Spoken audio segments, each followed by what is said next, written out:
कि आप सब मस्त होंगे। ड्रामे की शुरुआत में हमें दिखाया जाता है टीवी पर न्यूज चलती है। सेल्विन फैमिली के बेटे को एक लड़की के साथ स्पॉट किया गया है। देखने से लगता है कि वो दोनों बहुत जल्द मैरिज करेंगे। उन्हें ये न्यूज देख रही होती है। वो हमें बताती है लुइस और मेरी मैरिज सीक्रेट है और अब जो लुइस के साथ जो लड़की है वो उसकी फर्स्ट लव है।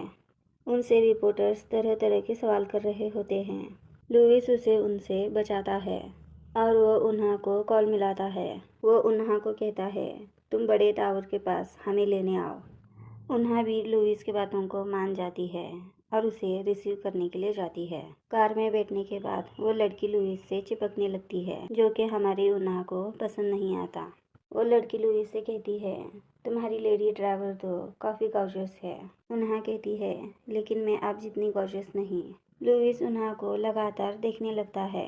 वो लड़की लुइस से चिपकने लगती है लेकिन लुइस का पूरा ध्यान उन्हा पर होता है। उन्हा को पसंद नहीं आता उसके हस्बैंड से कोई और लड़की चिपक रही है। वो लड़की कहती है मुझे तुमसे दूर जाकर मालूम हुआ तुम ही हो जो मुझसे इतना प्यार कर सकते हो। क्या तुम अपनी वाइफ को डाइवोर्स नहीं दे सकते। उन्हा भी उनकी कॉन्वर्सेशन सुन रही होती है और इनकी बातों का उन्हा पर इफ़ेक्ट होता है और उन्हा का एकदम से ब्रेक लग जाता है। लुइस पूछता है क्या हुआ, क्या तुम्हारा ड्राइविंग पे ध्यान नहीं है। उन्हा कहती है नहीं ऐसी कोई बात नहीं। उन्होंने अभी अभी आपको प्रपोज किया है। मुझे लगा आपको थोड़ी स्पेस देनी चाहिए। वो लड़की लगातार लुइस से पूछने लगती है तुमने मेरी बातों का जवाब नहीं दिया। लूना उन्हें उस लड़की के घर पहुंचा देती है। लुइस उस लड़की को छोड़ने जाने लगता है। जाते समय रुक कर कहता है मैं वापस आ रहा हूँ, तुम यहीं रुको। उन्हा लुइस का इंतज़ार करने लगती है और वो कहती है मुझे ऐसा लगता है ये प्यार मुझे चैरिटी में मिला है। और वो उस बात को याद करती है जिस सिचुएशन में उनकी मैरिज हुई थी।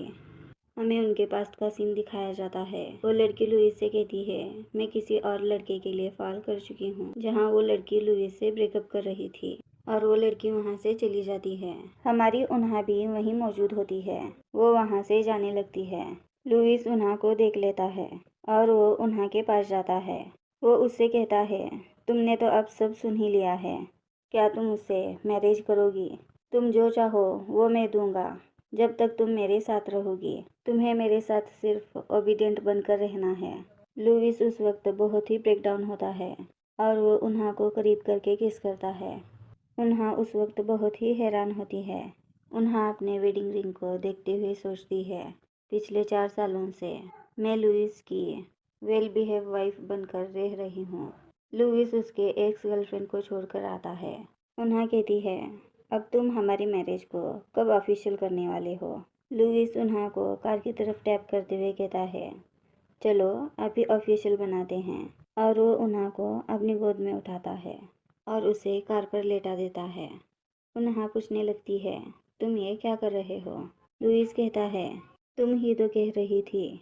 उन्हा लुइस से कहती है तुम बकवास करना बंद करो, तुम जानते हो कि मैं एग्जैक्टली क्या चाहती हूँ। लुइस कहता है लेकिन मैं इस तरह समझ पा रहा हूँ। उस वक्त लुइस को उसके एक्स गर्लफ्रेंड का कॉल आता है। उसकी गर्लफ्रेंड कहती है जब मेरी जाग हुई तब तुम यहाँ नहीं थे। लुइस कहता है हाँ जब तुम सो चुकी थी तब मैं आ गया। उन्हा लुइस को देखने लगती है। लुइस उन्हा को कहता है मैंने आज तुम्हें बुलाया क्योंकि मैं चाहता था तुम खुद से देखो।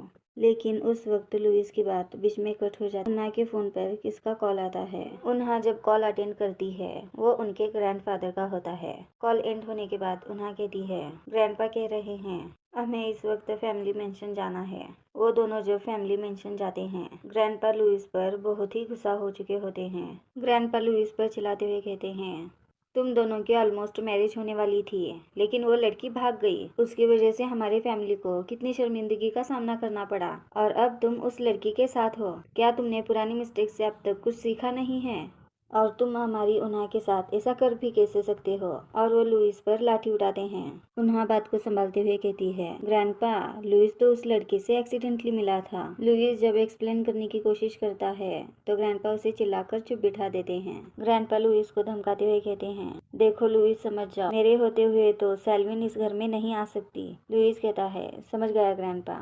उन्हा स्मोक कर रही होती है और उसके पास लुइस आ जाता है। उन्हा लुइस से कहती है, तुम जाकर सो जाओ। लुइस उन्हा से पूछता है, तुम्हारा आज का बिहेवियर थोड़ा स्ट्रेंज लग रहा है। उन्हा लुइस से पूछती है, आज ग्रैंडपा तुम्हें क्या कह रहे थे।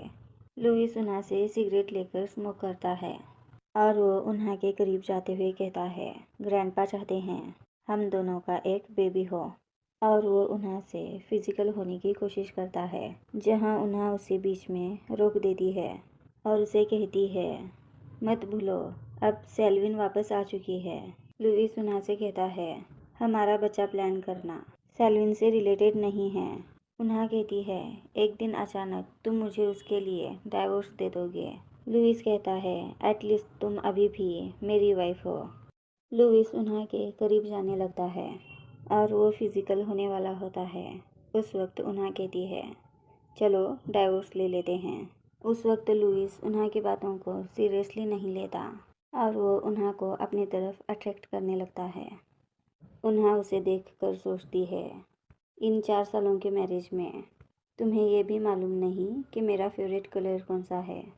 लेकिन वो अच्छे से जानता है मुझे उसकी तरफ अट्रैक्ट कैसे करना है और वो लुइस को आगे बढ़कर किस करती है।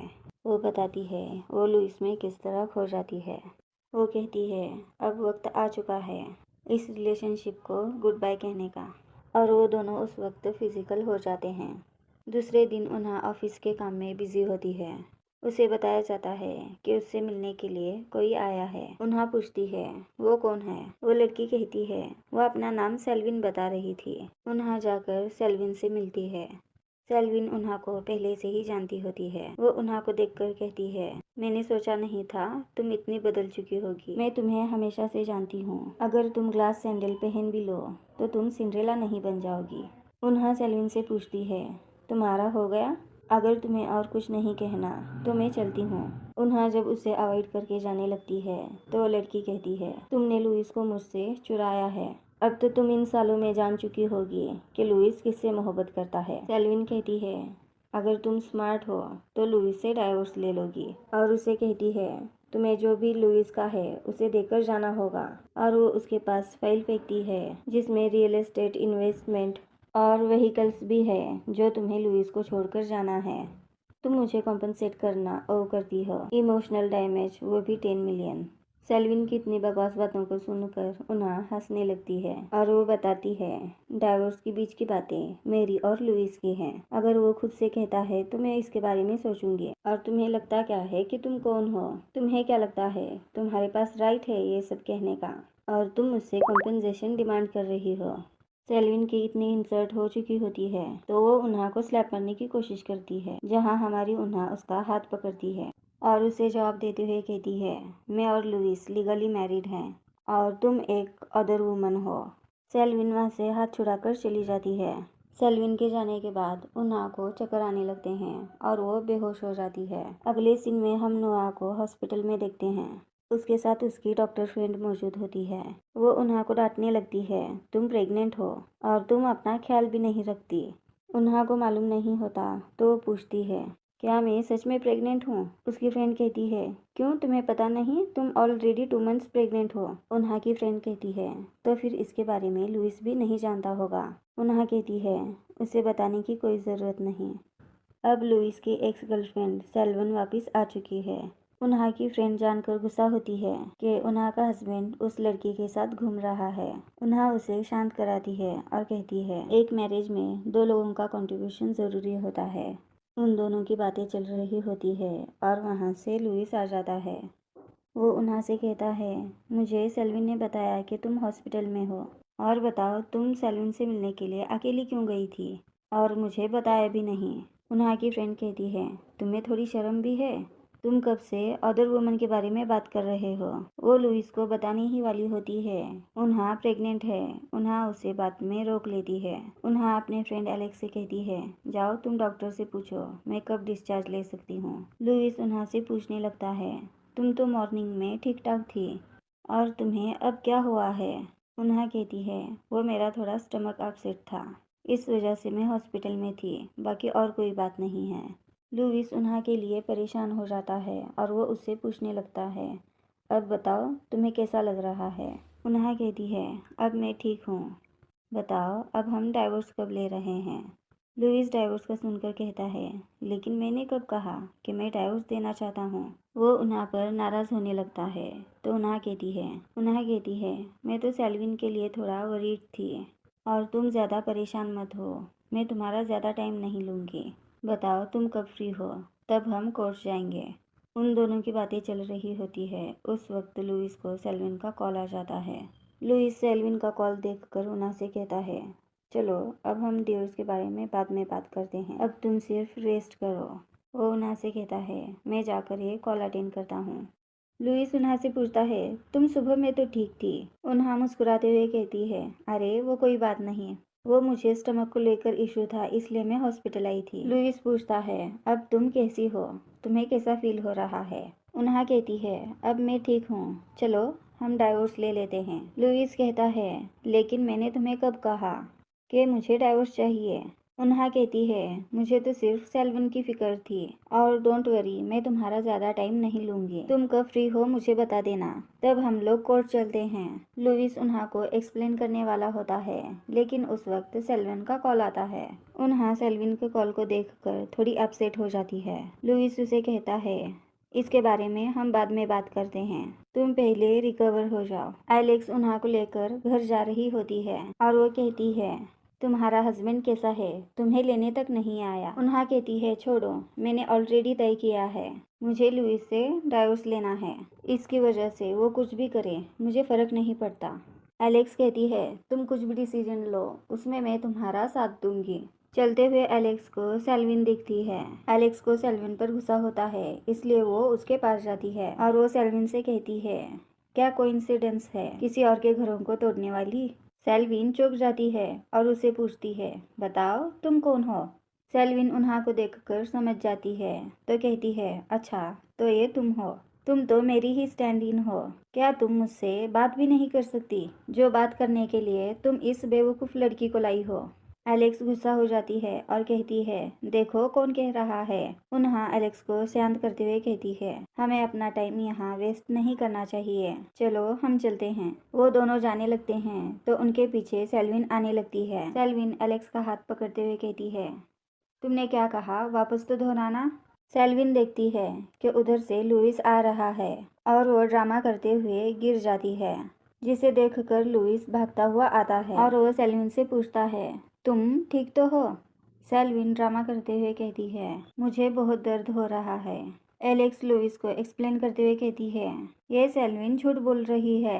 लुइस उन्हा से कहता है, आज तो तुमने हद पार कर दी। सेल्विन कहती है, ये ज़रूर जानती होगी मैं एक बैले डांसर हूँ, इसकी वजह से उसने मुझे पुश किया। लुइस सेल्विन से कहता है, चलो मैं तुम्हें पहले हॉस्पिटल ले चलता हूँ। उन्हा से बर्दाश्त नहीं होता और वो रुकने के लिए कहती है। वो कहती है, जाने से पहले मैं बातों को क्लियर करना चाहती हूँ। वो कहती है, एलेक्स ने सेल्विन को टच तक नहीं किया। सेल्विन बेचारी बनते हुए कहती है, उन्हा तुम ऐसे ही कैसे खड़ी रह सकती हो जब तुम्हारी फ्रेंड मुझे हर्ट कर रही है। अगर तुम ये सब जानबूझकर कर रही हो तो ये तुम दोनों को महंगा पड़ने वाला है। और वो अपने असिस्टेंट बॉबी को कहती है, तुम मेरे लिए एक लॉयर हायर करो। उन्हा कहती है, अच्छा तुम हम पर स्यू करना चाहती हो, उसके लिए तुम्हें कोर्ट में एविडेंस लगेंगे। क्या तुम्हें लगता है कोर्ट तुम्हारी बातें सुनेंगी। उन दोनों के मैटर में लुइस पढ़ने लगता है। उन्हा लुइस को देखने लगती है। सेल्विन कहती है, तुम इसे जाने दो, इस मैटर को मेरा लॉयर देखेगा। उन्हा लुइस को पूछती है, तुम्हें मेरी बातों पर ट्रस्ट नहीं है।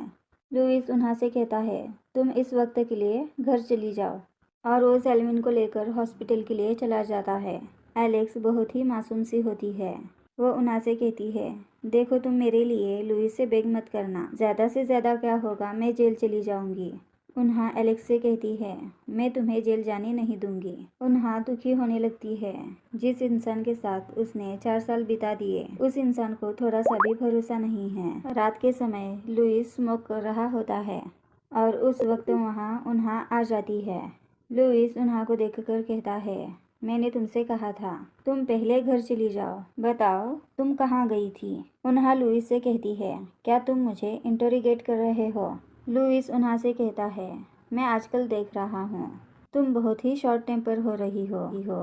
क्या इसकी वजह आज जो भी हुआ वो है। क्या मैंने तुम्हें आज नज़रअंदाज किया है? उन्हा कहती है, मैं तुम पर गुस्सा कैसे हो सकती हूँ? मैं तो चाहती हूँ तुम दोनों जल्दी मैरिज कर लो और तुम्हारी मैरिज अच्छी जाए। लुइस को उन्हा के मुँह से ये बात बिल्कुल अच्छी नहीं लगती और वो उन्हा को रोककर टेबल की तरफ पुश करता है। लुइस कहता है, वो कौन है जिसने मुझे वेडिंग ड्रेस में प्रॉमिस किया था? और वो कहता है, तुम अपने प्रॉमिस को भूलो मत। और लुइस उन्हा के करीब जाने लगता है और उन्हा से कहता है, तुम्हें मेरी गुड वाइफ बनकर रहना है। और वो उन्हा को किस करने के लिए आगे बढ़ता है, जहाँ उन्हा लुइस को पीछे हटा देती है। उन्हा कहती है, वो तुम हो जिसने प्रॉमिस को ब्रेक किया है। अगर तुम्हें किसी की ज़रूरत है तो तुम्हें सेल्विन के पास जाना चाहिए। क्या वो तुम्हारी ज़रूरतों को पूरा नहीं करती जैसे कि तुम चाहते हो? उन्हा की बातों से लुइस बहुत ही गुस्सा हो चुका होता है। वो उन्हा को उठाकर सोफे की तरफ लेकर चला जाता है और उन्हा को सोफे की तरफ पुश करके कहता है, मैंने रियलाइज़ नहीं किया तुम्हारी ज़ुबान आजकल बहुत चल रही है। उन्हा कहती है, अब तुम जान चुके हो ना, और वैसे भी हम दोनों डाइवोर्स लेने वाले हैं। लुइस कहता है, तुम्हारे पास डाइवोर्स के अलावा कोई बात नहीं है करने के लिए? उन्हा भी लुइस को प्रोवोक करते हुए हाँ कहती है।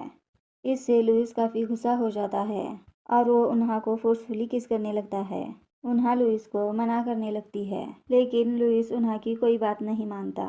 जब लुइस आउट ऑफ कंट्रोल होता है तब उन्हा उसे काट देती है। लुइस उन्हा पर चिल्लाते हुए कहता है, क्या तुम पागल हो चुकी हो? उन्हा प्रेग्नेंट होती है, उसकी वजह से उसे वॉमिटिंग फील होने लगती है। लुइस को हटाकर वो वॉशरूम की तरफ भागती है। उन्हा के पीछे से लुइस आता है और वो उन्हा से पूछने लगता है, क्या मैं तुम्हारे लिए इतना डिस्कस हूँ? उन्हा जब वो वापस आती है उसकी कंडीशन कुछ ठीक नहीं होती। लुइस पूछता है, तुम ठीक तो हो? उन्हा कहती है, मैं ठीक हूँ, और वो फेंट हो जाती है। अगले सीन में हम उन्हा को हॉस्पिटल में देखते हैं। उन्हा को जाग आने के बाद उसे लगी हुई ड्रिप को निकालने लगती है। ऐसा करता हुआ देखकर एलेक्स उन्हा के पास आती है। उन्हा एलेक्स से पूछती है, क्या लुइस को पता चल गया कि मैं प्रेग्नेंट हूँ? एलेक्स कहती है, लुइस आकर तुम्हें हॉस्पिटल में एडमिट कर दिया और तुम्हारा ख्याल रखने के लिए मुझे कॉल करके बुलाया। उसने मुझे कहा कि मुझे कुछ अर्जेंट काम है, लेकिन बाहर इतनी रेन हो रही है, उसे क्या काम हो सकता है? एलेक्स उन्हा से कहती है, तुम बेबी को अबॉर्ट कराना चाहती हो, क्या तुम श्योर हो? तुम्हें लुइस से कुछ नहीं कहना। उन्हा कहती है, अच्छा होगा अगर उसे पता ना चले। उन बातों के दौरान लुइस वहाँ आ जाता है। लुइस पर एलेक्स चिल्लाने लगती है, तुम अपने वाइफ पर चीट करते हो, और तो और तुम में थोड़ी सी भी शर्म नहीं है जो अपना मुंह उठाकर यहाँ आ रहे हो। उन्हा लुइस को बाहर भेजती है। लुइस उन्हा से पूछता है, तुम्हारी तबीयत ठीक है? और वो उन्हा से पूछता है, क्या कोई ऐसी बात है जो तुम मुझसे छुपा रही हो? उन्हा कहती है, नहीं, ऐसी कोई बात नहीं है। लुइस कहता है, अच्छी बात है, क्योंकि हमने एक दूसरे से प्रॉमिस किया है, हम एक दूसरे से कुछ नहीं छुपाएंगे। उन्हा कहती है, जाने दो, वैसे भी हम लोग डाइवोर्स ले रहे हैं, अगर कुछ सीक्रेट है भी वो अब मैटर नहीं करता। उन्हा वहाँ से जाने लगती है तो लुइस सोचता है, हमारा रिश्ता ऐसे कब बन गया? उन्हा बाहर जा रही होती है। उस वक्त एक नर्स दौड़ते हुए आती है। वो कहती है, एलेक्स को कोई मार रहा है, और वहाँ एक लड़की एलेक्स को हिट कर रही होती है। ये लड़की सॉल्विन की फ्रेंड होती है। वो लड़की एलेक्स से कहती है, तुम वो लड़की हो जिसने मेरे फ्रेंड सॉल्विन को बुली किया, और वो बहुत बुरी तरीके से एलेक्स पर अटैक करने लगती है। उस दौरान हमारी उन्हा जाती है और एलेक्स को प्रोटेक्ट करती है। उन्हा उस लड़की पर चिल्लाने लगती है। तब सॉल्विन का लॉयर बीच में आकर बोलने लगता है। उन्हा कहती है, तो तुम लॉयर हो? वो कहती है, क्या आजकल के लॉयर्स को लीगल डॉक्यूमेंट्स पेश करना नहीं आता, जो वो ऐसे कुत्तों को लेकर घूमते हैं? लॉयर कहता है, एलेक्स को सस्पेक्ट किया गया है इंटरनल असॉल्ट करने के लिए। मेरी तो क्लाइंट ज़्यादा चार्जेस लगा भी नहीं रही।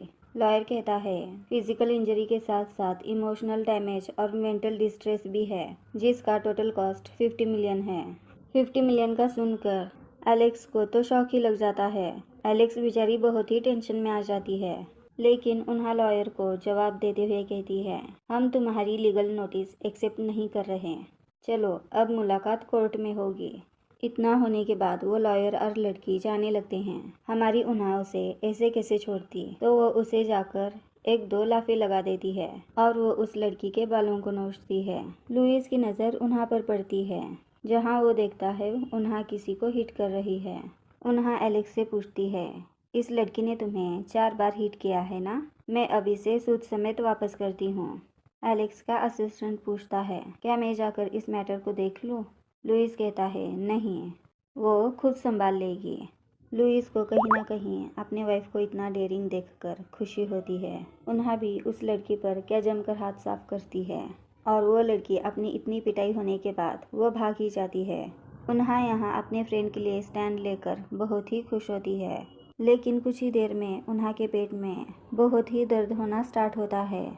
लुइस भी वहाँ से जाने लगता है और हम देखते हैं उन्हा को ब्लीडिंग स्टार्ट होती है। उन्हा को ब्लीडिंग होते हुए देखकर एलेक्स डॉक्टर्स को आवाज़ लगाने लगती है। लुइस इतनी हॉस्पिटल में हलचल मची हुई देखकर थोड़ा हैरान होता है और वो नर्स से सुनता है कि उन्हा प्रेग्नेंट है। वो मुड़कर देखता है तो उन्हा होती है और वो उन्हा के पास भागते हुए जाता है। उन्हा को हॉस्पिटल के बेड पर दिखाया जाता है। जब वो बेहोशी की हालत से जगती है, जगने के साथ ही पूछती है, मेरा बेबी कैसा है? उस वक्त लुइस भी वहीं मौजूद होता है। वो उन्हा से पूछता है, तुम हमारे बेबी को कैरी कर रही हो और मुझे इस बारे में बताया भी नहीं।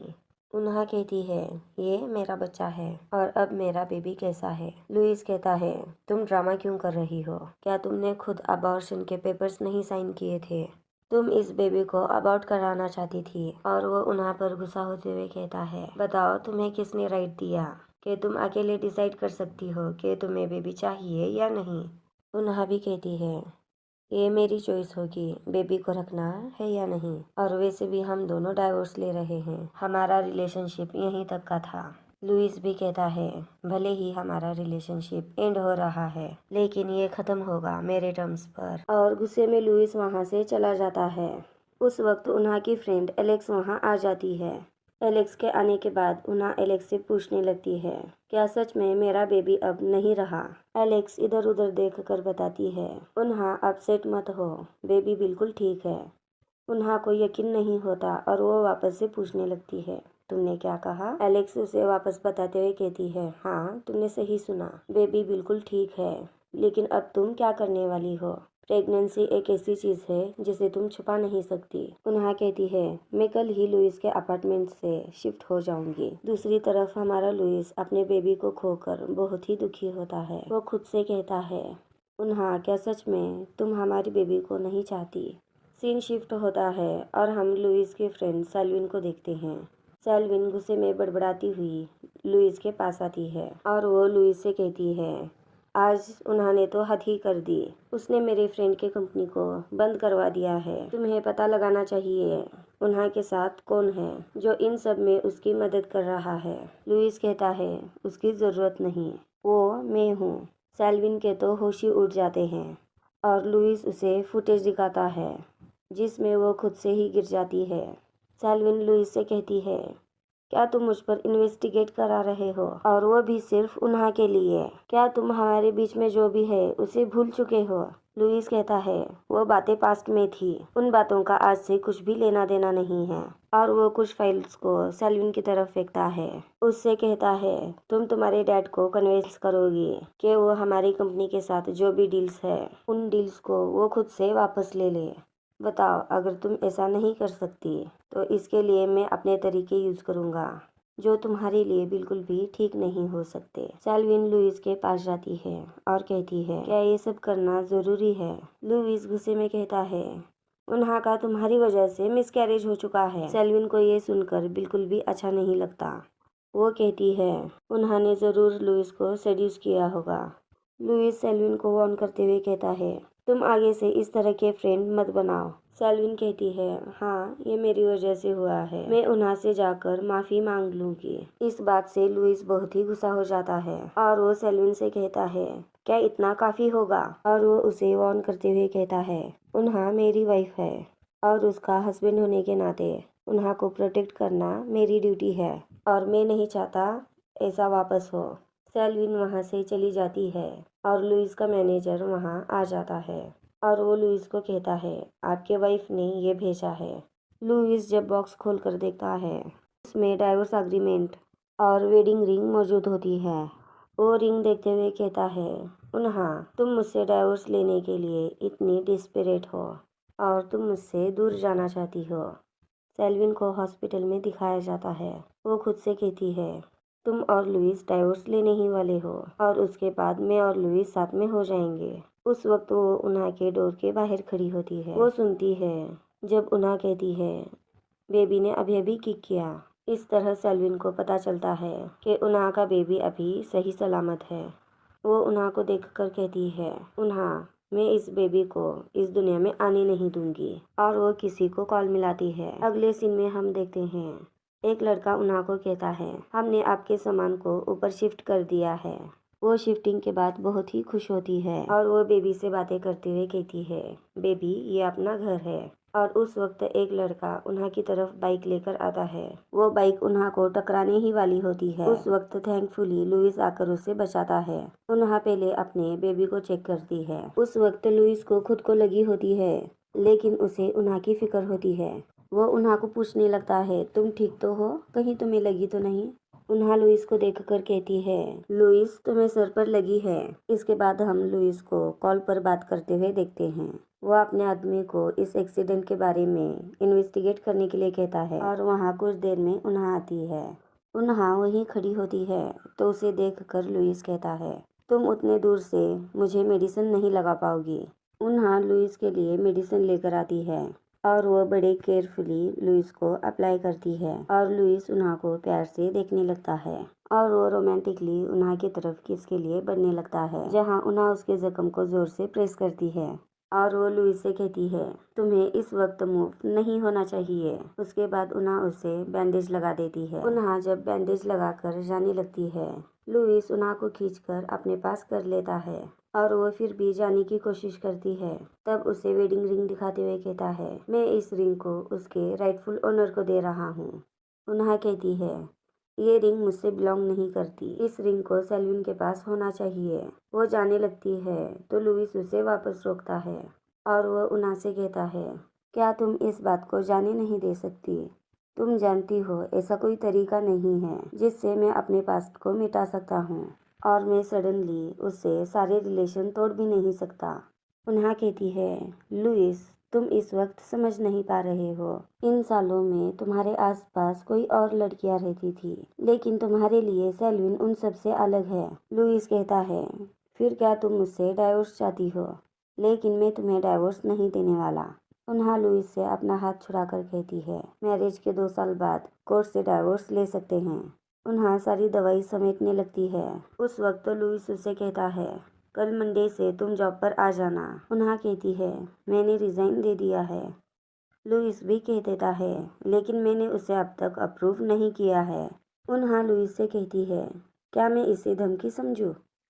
लुइस कहता है नहीं, मैं तुम्हें अपने डिसीजन पर गौर करने के लिए कह रहा हूँ। एम्प्लॉयमेंट कॉन्ट्रैक्ट में ये भी है अगर तुम 5 साल से पहले रिजाइन करती हो तुम्हें कॉन्ट्रैक्ट को ब्रीच करने के लिए 20 मिलियन की पेनल्टी देनी होगी।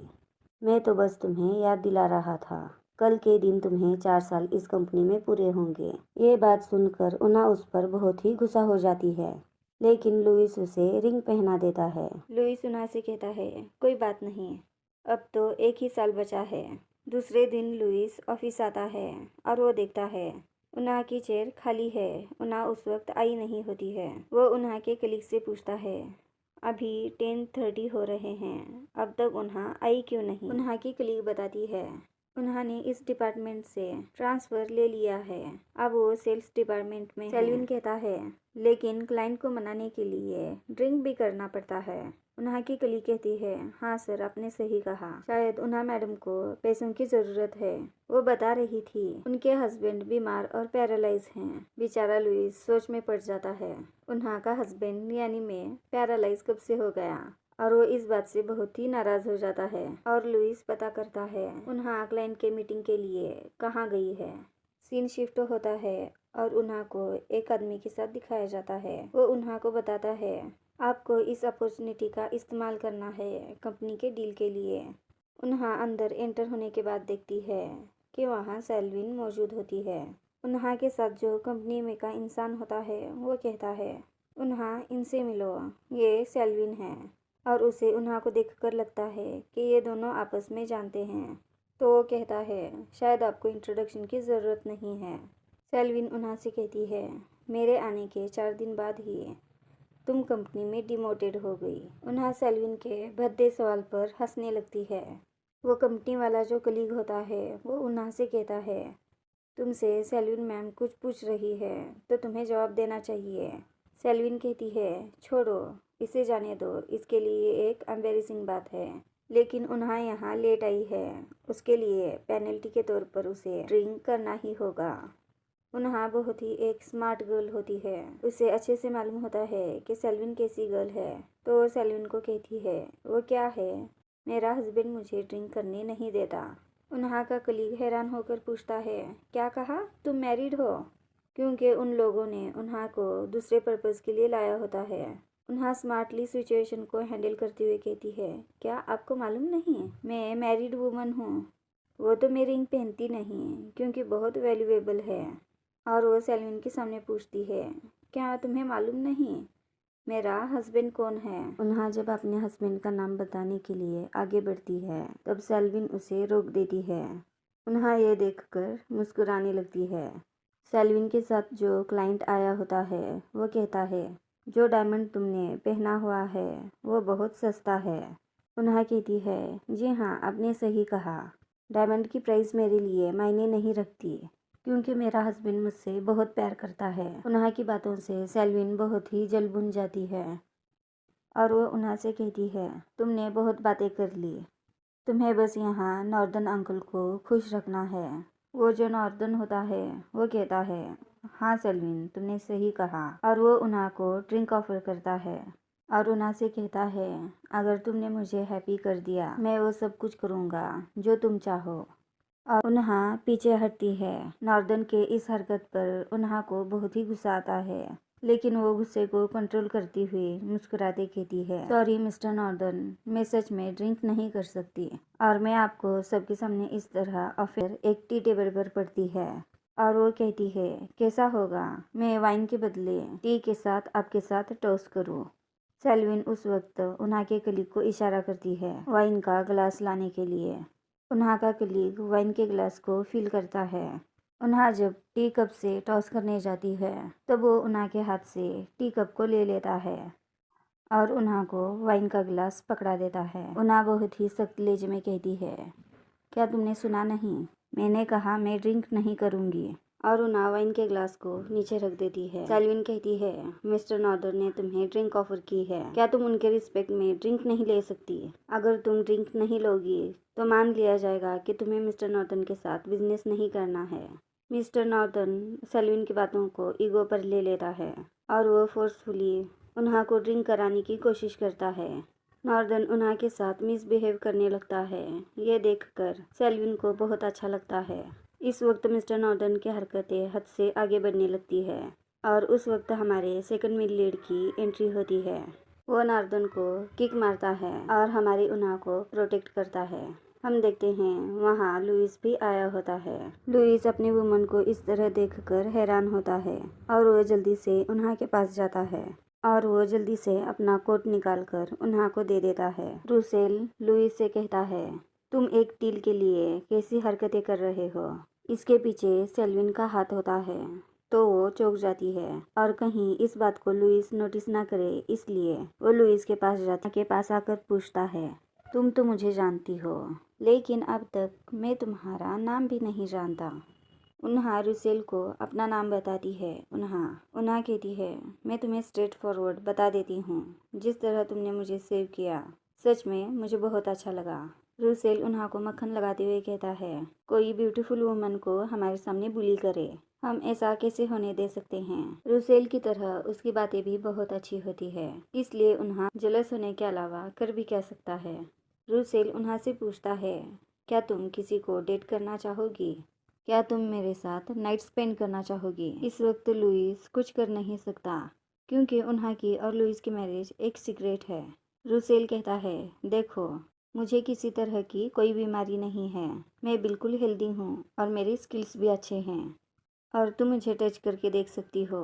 मेरा बॉडी शेप भी अच्छा है। लुइस आगे आकर रुसेल का हाथ उन्हा के हाथ से हटाता है और कहता है, रुसेल बिहेव योरसेल्फ। रुसेल कहता है, भाई सिर्फ मैं तो पूछ रहा हूँ। सेल्विन लुइस को अग्रेसिव होने से पहले ही रोक देती है क्योंकि सेल्विन को कहीं ना कहीं लगता है लुइस उन्हा से प्यार करता है। उन्हा उन दोनों को इतना साथ देखकर उसे बहुत ही हर्ट फील होता है और वो लुइस का कोट निकालती है।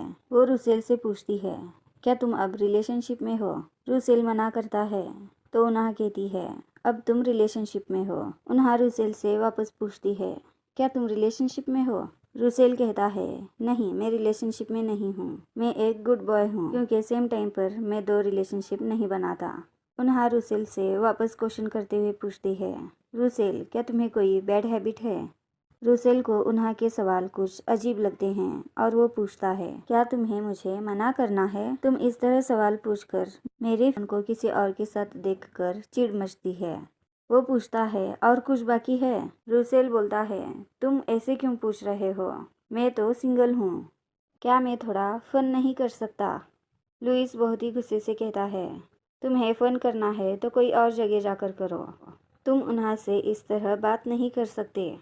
रुसेल पूछता है, मैं उन्हा से क्यों बात नहीं कर सकता? कहीं ऐसा तो नहीं तुम दोनों को भी घुमा रहे हो? उन्हा रुसेल से कहती है, ऐसी कोई भी बात नहीं है। रुसेल लुइस से वापस पूछता है, क्या ये सच कह रही है? उन्हा कहती है, हम दोनों भी सिंगल हैं। चलो किसी और को बॉदर नहीं करते हैं और उन्हें भी उनका मोमेंट एंजॉय करने देते हैं। वो रुसेल से पूछती है, क्या तुम अब रिलेशनशिप में हो?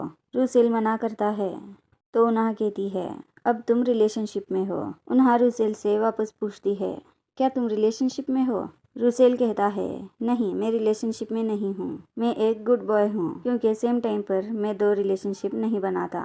उन्हा रुसेल से वापस क्वेश्चन करते हुए पूछती है, रुसेल क्या तुम्हें कोई बैड हैबिट है? रुसेल को उन्हा के सवाल कुछ अजीब लगते हैं और वो पूछता है, क्या तुम्हें मुझे मना करना है? तुम इस तरह सवाल पूछकर मेरे फीलिंग्स को हर्ट कर सकती हो। लुइस को अपने वुमन को किसी और के साथ देखकर चिढ़ मचती है। वो पूछता है, और कुछ बाकी है? रुसेल बोलता है, तुम ऐसे क्यों पूछ रहे हो? मैं तो सिंगल हूँ। क्या मैं थोड़ा फन नहीं कर सकता? लुइस बहुत ही गुस्से से कहता है, तुम्हें फन करना है तो कोई और जगह जाकर करो। तुम उन्हा से इस तरह बात नहीं कर सकते। रुसेल पूछता है, मैं उन्हा से क्यों बात नहीं कर सकता? कहीं ऐसा तो नहीं तुम दोनों को भी घुमा रहे हो? उन्हा रुसेल से कहती है, ऐसी कोई भी बात नहीं है। रुसेल लुइस से वापस पूछता है, क्या ये सच कह रही है? उन्हा कहती है, हम दोनों भी सिंगल हैं। चलो किसी और को बॉदर नहीं करते हैं और उन्हें भी उनका मोमेंट एंजॉय करने देते हैं। लुइस वहीं हेल्पलेस होता है और वो वहीं पॉज में खड़ा होता है। रुसेल कहता है, इसमें पॉइंट तो है, ये लड़की बिल्कुल मेरे टाइप की है। और वो लुइस को बताकर जाता है, हम दोनों हैंग आउट करने जा रहे हैं। सेल्विन लुइस को रोक कर रखी होती है। लुइस सेल्विन पर बहुत ही गुस्सा होता है लेकिन वो उस वक्त गुस्से को जाहिर नहीं कर सकता। सेल्विन कहती है, हम दोनों अकेले हैं, अब हमें कोई इंटरप्ट नहीं कर सकता। लुइस कहता है, मुझे काम है और जाना है, मैं किसी को भेजता हूँ तुम्हें घर छोड़ने के लिए। और लुइस वहाँ से चला जाता है। सीन शिफ्ट होता है और हमें उन्हा को रुसेल के साथ दिखाया जाता है। उन्हा गाड़ी से जाने लगती है तो रुसेल उसे रोकता है और वो उन्हा से पूछता है, तुमने वहाँ से निकलने के लिए मेरा सहारा लिया और मैं तुम्हें वापस तुम्हारे घर भी छोड़ रहा हूँ। इसके लिए तुम मुझे थैंक्स कहना चाहती हो तो तुम मुझे कह सकती हो। ये कहकर वो उसके करीब जाने लगता है और वो उन्हा के हाथ को टच करने वाला होता है। उन्हा को अच्छे से रुसेल का कैरेक्टर पता होता है तो वो रुसेल के हाथों को पीछे करती है। उस वक्त उन्हा की नज़र रुसेल के घाव पर पड़ती है तो वो अपने बैग से बैंडेज निकालकर रुसेल को लगा देती है और वो रुसेल को कहती है, ये मेरा तरीका है थैंक्स कहने का। और वो रुसेल को बता देती है कि वो ऑलरेडी मैरिड है। उस वक्त उन्हा को रुसेल बहुत ही मासूम लगता है और वो उसे बाय कहकर वहाँ से चली जाती है। उन्हा के जाने के बाद रुसेल कहता है, ये लड़की सच में इंटरेस्टिंग है। उस वक्त वहाँ जल्दी से लुइस पहुँच जाता है।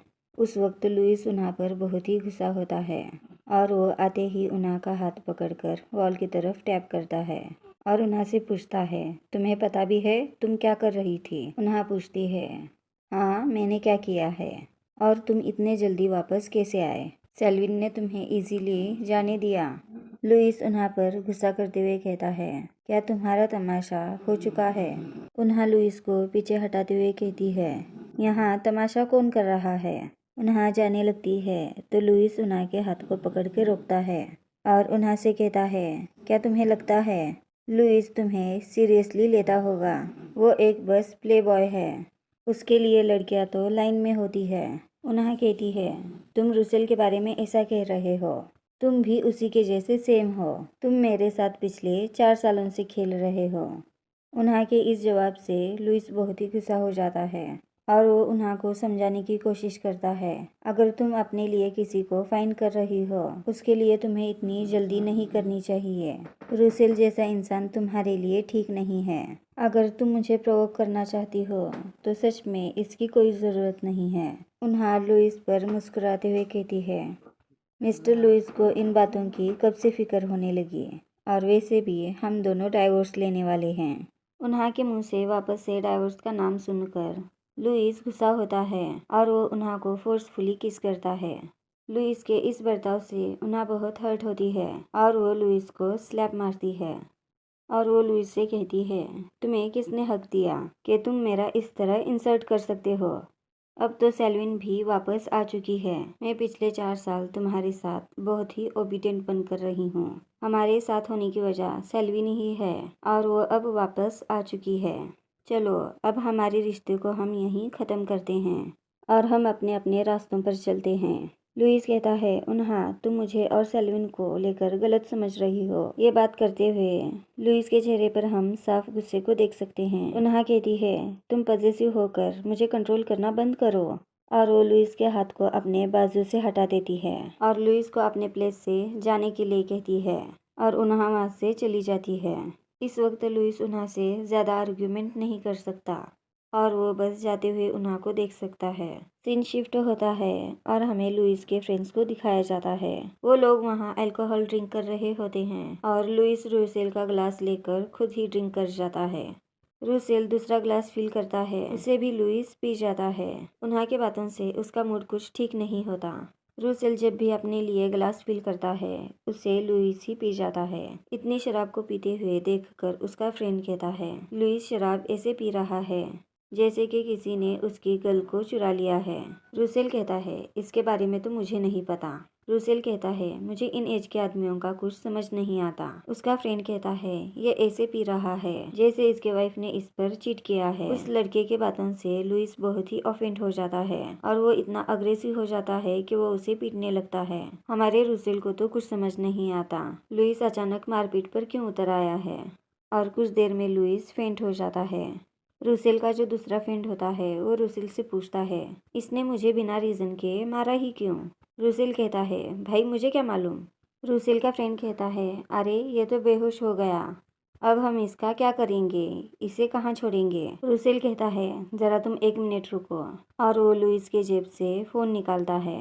वो उस फ़ोन को लुइस के फिंगरप्रिंट से ऑन करता है। वो लोग बहुत ही खुश हो जाते हैं क्योंकि उन्हें देखना होता है कि लुइस की वाइफ कैसे दिखती है। रुसेल का फ्रेंड कहता है, चलो कॉल भी लगाओ, उसे बताना तुम्हारे हस्बैंड के साथ कुछ हुआ है। अपनी फ्रेंड की बात रुसेल मान जाता है और वो लुइस की वाइफ को कॉल मिलाता है। जब रुसेल कॉल मिलाता है, उसको लुइस की वाइफ की वॉइस उन्हा जैसी लगती है और वो उन्हा की आवाज़ को सुनकर थोड़ा हैरान हो जाता है। लुइस यहाँ ड्रंक है।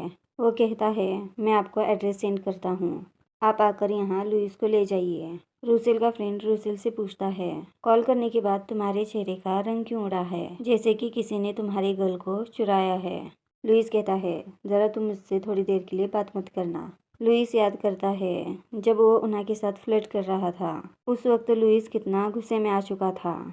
वो इन बातों को ज़्यादा सोचना नहीं चाहता और वो वहाँ से बाहर जाने लगता है। वो जाते समय अपने दोस्त को बताता है कि वो बाहर से जाकर दूसरी ड्रिंक की बोतल लेकर आएगा। रुसेल उन्हा को देखता है और समझ जाता है कि उन्हा लुइस की वाइफ है। फिर भी वो कोई गलतफहमी नहीं रखना चाहता, इसलिए पूछता है, उन्हा तुम यहाँ क्या कर रही हो? उन्हा थोड़ी देर पॉज लेती है और वो रुसेल को बताती है वो यहाँ लुइस को लेने के लिए आई है, जिस बात को रुसेल बिल्कुल सुनना नहीं चाहता था। वो उन्हा से कहता है, अच्छा तुम लुइस की वाइफ हो। उन्हा ज़्यादा यहाँ कुछ कह नहीं सकती थी क्योंकि उसकी और लुइस की मैरिज एक सीक्रेट है। उन्हा पूछती है लुइस कहाँ है। अगले सीन में हम सेल्विन को लुइस के पास देखते हैं। लुइस इतना ड्रंक होता है कि वो सेल्विन को उन्हा समझता है और वो उन्हा को जल्दी से हक करता है और वो सॉरी करने लगता है। सेल्विन लुइस को पूछने लगती है, लुइस तुम्हें क्या हुआ है। लुइस कहता है, पता नहीं मुझे क्या हुआ है। जब मैं सोचता हूँ तुम मुझसे दूर जा रही हो और तुम्हें दूसरा लड़का कोई टच कर रहा है, इन बातों को सोच सोच कर मैं पागल हो रहा हूँ। उन्हा, क्या तुम सिर्फ मेरी नहीं हो सकती। लुइस को लगता है उन्हा कह रही है, मैं सिर्फ तुम्हारी हूँ। ये बातें सेल्विन लुइस को बहकाते हुए कह रही होती है और लुइस सेल्विन को हक करता है, लेकिन लुइस के लिए वो उन्हा होती है।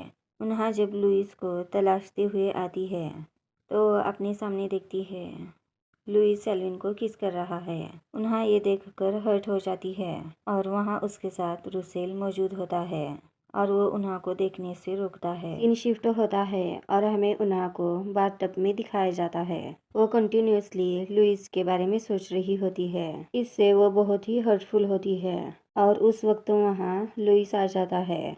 वो उन्हा के पास जाकर बैठता है। वो देखता है उन्हा की आंखें रेड हैं और उन्हा रो रही है। उससे पूछता है, तुम रो क्यों रही हो। उन्हा लुइस का हाथ झटका देती है और लुइस से पूछती है, क्या सेल्विन ने तुम्हें सेटिस्फाई नहीं किया जो यहाँ तुम आ गए हो। लुइस उन्हा से पूछता है, क्या तुम क्लब आई थी। उन्हा बताती है, हाँ मैं आई थी। मैंने सोचा कि तुम दोनों को डिस्टर्ब नहीं करते हैं। बताओ लुइस, मैंने वाइफ होने के नाते सही किया ना। वो बात करते समय एक क्रीपी स्माइल करती है और लुइस से पूछती है, मुझे लगता है मैं तुम्हारी गुड वाइफ हूँ। लुइस कल जो हुआ उसके बारे में एक्सप्लेन करने की कोशिश करता है। वो कहता भी है, मुझे कल रात लगा कि वो लड़की तुम हो।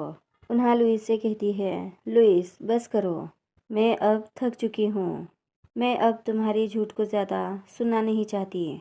मुझे अब फ़र्क नहीं पड़ता तुम उस वक्त ड्रंक थे या और कुछ, क्योंकि अब ये सारी बातें मुझे मैटर ही नहीं करती। लुइस कहता है, मुझ पर बिलीव करना पड़ेगा क्योंकि वैसा नहीं है जैसा तुम सोच रही हो।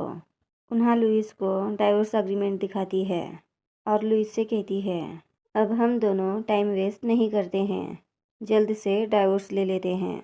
लुइस कहता है, उन्हा तुम मुझ पर यकीन क्यों नहीं करती। क्या तुम इतनी डेस्परेट हो जो मुझसे दूर जाना चाहती हो। उन्हा उस वक्त कुछ लुइस को जवाब नहीं देना चाहती थी और लुइस ने उन्हा को काफ़ी टाइटली होल्ड करा होता है। उन्हा उसे बार बार छोड़ने के लिए कह रही होती है।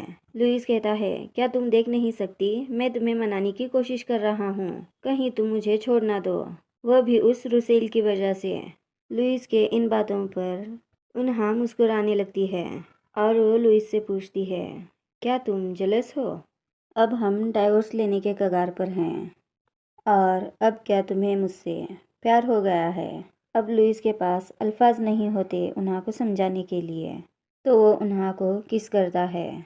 उस वक्त उन्हा लुइस को पीछे ढकेल देती है और बेचारे को स्लैप मार देती है क्योंकि वो इस वक्त लुइस से बहुत ही डिस्गस्ट फील करती है और वो लुइस को बताती है, अगर तुम मुझे सीधे तरीके से डाइवोर्स नहीं देते हो तो मैं फाइल करूँगी। और वो जाने लगती है तो लुइस उसे रोकता है। इस दौरान वो दोनों भी बाथटब में गिर जाते हैं। लुइस कहता है, क्या तुम सच में डाइवोर्स फाइल करोगी। उन्हा कहती है, हाँ कल के दिन मैं सबसे पहले डाइवोर्स फाइल करने जाऊँगी। लुइस कहता है, जाओ फिर करो डाइवोर्स फाइल, तुम्हें क्या लगता है तुम मुझे इससे डरा सकती हो। और वो आगे बढ़कर बहुत ही पैशनेटली किस करने लगता है। लुइस इस वक्त आउट ऑफ कंट्रोल हो जाता है। उन्हा लुइस को पीछे कर देती है और उससे कहती है, तुम ही हो जो डाइवोर्स चाहते थे। लुइस कुछ देर के लिए खामोश हो जाता है और वो अफेक्शनली उन्हा को टच करता है और उन्हा से कहता है, हाँ मैं उस बात को रिग्रेट करता हूँ। और वो इसके लिए खुद को ही कोसने लगता है। उस वक्त लुइस के आंखों से भी आंसू आने लगते हैं और वो अपने आंसुओं को साफ करता है और उस वक्त उन्हा की सेल पर कॉल आता है। वो कॉल लुइस के ग्रैंडपा का होता है। वो कहते हैं, मैं कुछ ठीक फील नहीं कर रहा। तुम्हें और लुइस को जल्दी से मेरे पास आना चाहिए। सीन यहाँ से शिफ्ट होता है। हमें लुइस और उन्हा को ग्रैंडपा के प्लेस पर दिखाया जाता है, जहाँ ग्रैंडपा बहुत ही प्यार से उन्हा के प्लेट्स को भर रहे होते हैं। उन्हा की प्लेट देखकर हम समझ सकते हैं ग्रैंडपा उन्हा को कितना पसंद करते हैं। लेकिन उन्हा उस फूड के खुशबू से कुछ अनईजी हो जाती है, क्योंकि वो अभी भी प्रेग्नेंट है। इसके बारे में ग्रैंडपा और लुइस नहीं जानते। ग्रैंडपा उन्हा से पूछते हैं, क्या हुआ बेटा, क्या तुम बीमार हो? मैंने सुना 4-5 दिन पहले तुम हॉस्पिटल थी। क्या हुआ, तुम ठीक तो हो? उन्हा ग्रैंडपा को टालते हुए कहती है, ग्रैंडपा इतना सीरियस कुछ नहीं है, मेरा सिर्फ पेट दर्द था, अब मैं बिल्कुल ठीक हूँ। ग्रैंडपा उन्हा से कहते हैं, उन्हा कल के कल ही तुम फैमिली मेंशन आ रही हो। इस बात पर लुइस जल्दी से मान जाता है और ग्रैंडपा घर के कुक को ऑर्डर करते हैं, तुम उन्हा के फेवरेट डिशेस को बनाओगी। इस वक्त उन्हा कुछ सोचती है और ग्रैंडपा को बताने वाली होती है, लेकिन उस वक्त ग्रैंडपा की तबीयत खराब हो जाती है और उन्हा उस बात को भूलकर ग्रैंडपा की टेक केयर करती है। और उसके बाद ग्रैंडपा ठीक हो जाते हैं और वो उन्हा को कहते हैं, अब बेटा मैं ठीक हूँ, मैं अब ओल्ड हो गया हूँ, अब मैं स्ट्रांग नहीं हूँ, मुझसे अब कुछ भी बर्दाश्त नहीं होता। पता नहीं, लेकिन हमें एज अ ऑडियंस दाल में कुछ काला लगता है। उन्हा कहती है, ग्रैंडपा आप ठीक हैं, बस आपको टाइम टू टाइम दवाई लेने की ज़रूरत है। ग्रैंडपा कहते हैं, अगर ऐसा है उन्हा, तो तुम मेरी टेक केयर क्यों नहीं करती? और हम यहाँ देखते हैं, इन बातों से लुइस बहुत ही खुश है।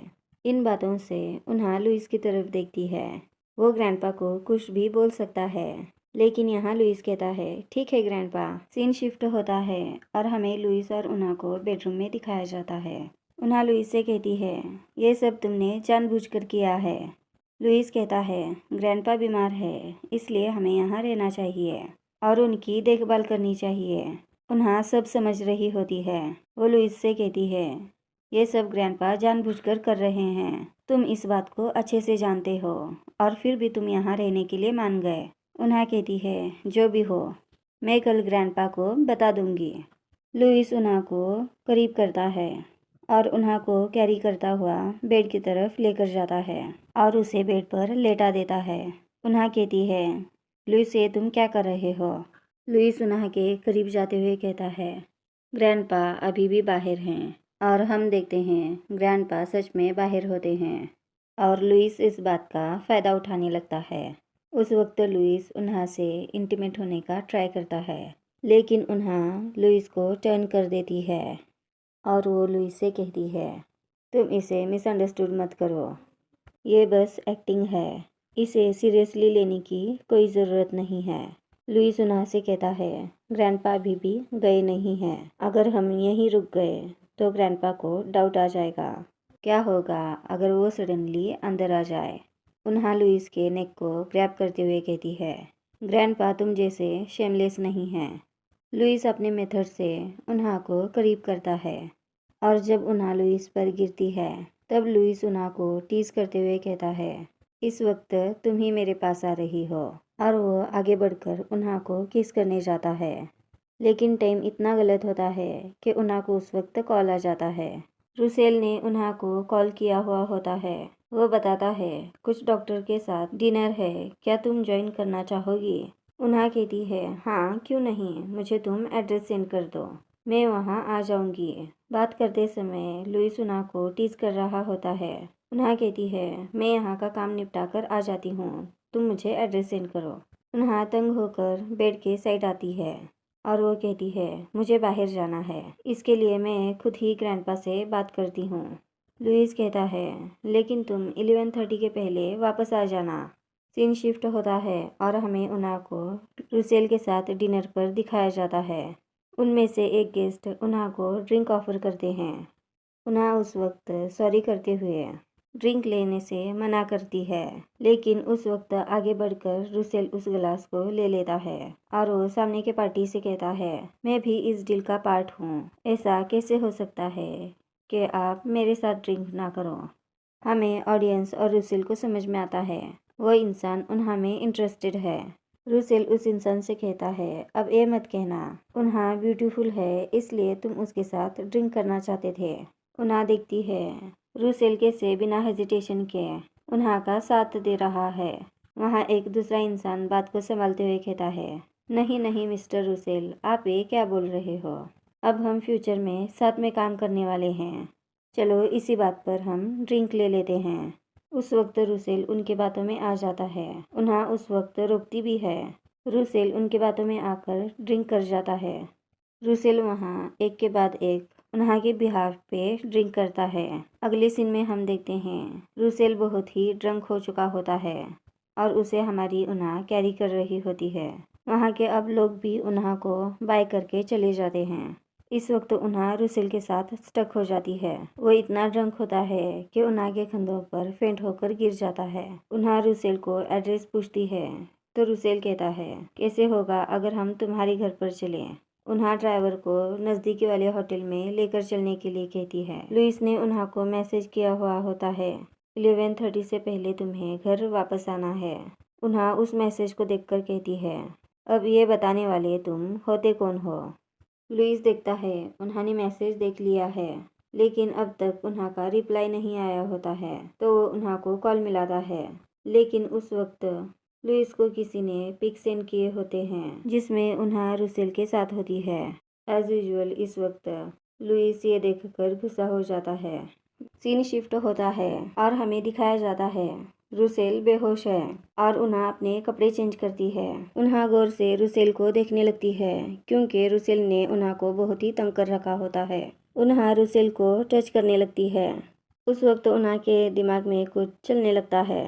अगले सीन में हम देखते हैं उन्हा रूसेल का ब्लेजर निकालती है और उस ब्लेजर को खुद ही वेयर करती है और वो रूसेल से कहती है, इस हालत में मैं सिर्फ तुम्हारी वजह से हूँ। तुमने आज मुझे बहुत ही तंग किया है। मैंने तो तुम्हारा सिर्फ ब्लेजर लिया है, तुम्हारे लिए ये सौदा कुछ घाटे का नहीं है। ये कहकर उन्हा वहाँ से चली जाती है।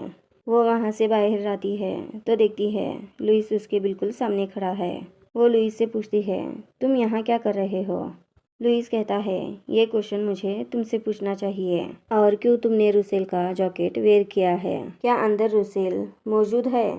उन्हा पूछती है, क्या तुम मुझे यहाँ फॉलो करते आए हो? लुइस उन्हा के इस क्वेश्चन को टालकर कहता है, उन्हा क्या तुम उसके साथ सो चुकी हो? उन्हा कहती है, क्या तुम्हारा दिमाग खराब हो चुका है? और उन्हा गुस्से से वहाँ से जाने लगती है। लुइस उन्हा को रोकते हुए कहता है, मैं तुमसे वापस पूछ रहा हूँ, क्या तुम उसके साथ सो चुकी हो? और वहाँ बिल्कुल गलत टाइम पर सेल्विन आ जाती है। इनके बीच में जो भी प्रॉब्लम चल रही है वो और ज़्यादा ख़राब हो जाती हैं। उन्हा लुइस से कहती है, अनबिलीवेबल, एक्चुअल में तुम इसे यहाँ लेकर आए हो और ऐसी एक्टिंग कर रहे हो जैसे तुमने मुझे चीट करते हुए पकड़ा है। लुइस सेल्विन से पूछता है, तुम यहाँ क्या कर रही हो? सेल्विन कहती है, मैं तुम्हें देखने के लिए तुम्हारे प्लेस पर गई थी, लेकिन तुम मुझे वहाँ नहीं मिले तो मैं यहाँ आ गई। उन्हा कहती है, एक्टिंग करना बंद करो, एक्चुअल में लुइस को तुमने ही यहाँ बुलाया है। लुइस मुझे रूसेल के साथ बेड पर देख ले। लुइस इस बात को कैच करते हुए कहता है, इसका मतलब ये है तुम एडमिट कर रही हो।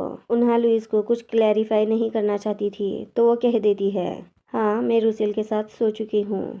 क्या अब तुम खुश हो? यही तो बात है जो तुम मुझसे सुनना चाहते थे, कि तुम मुझ पर चीटिंग का ब्लेम लगा सको और मुझे बाहर निकाल सको।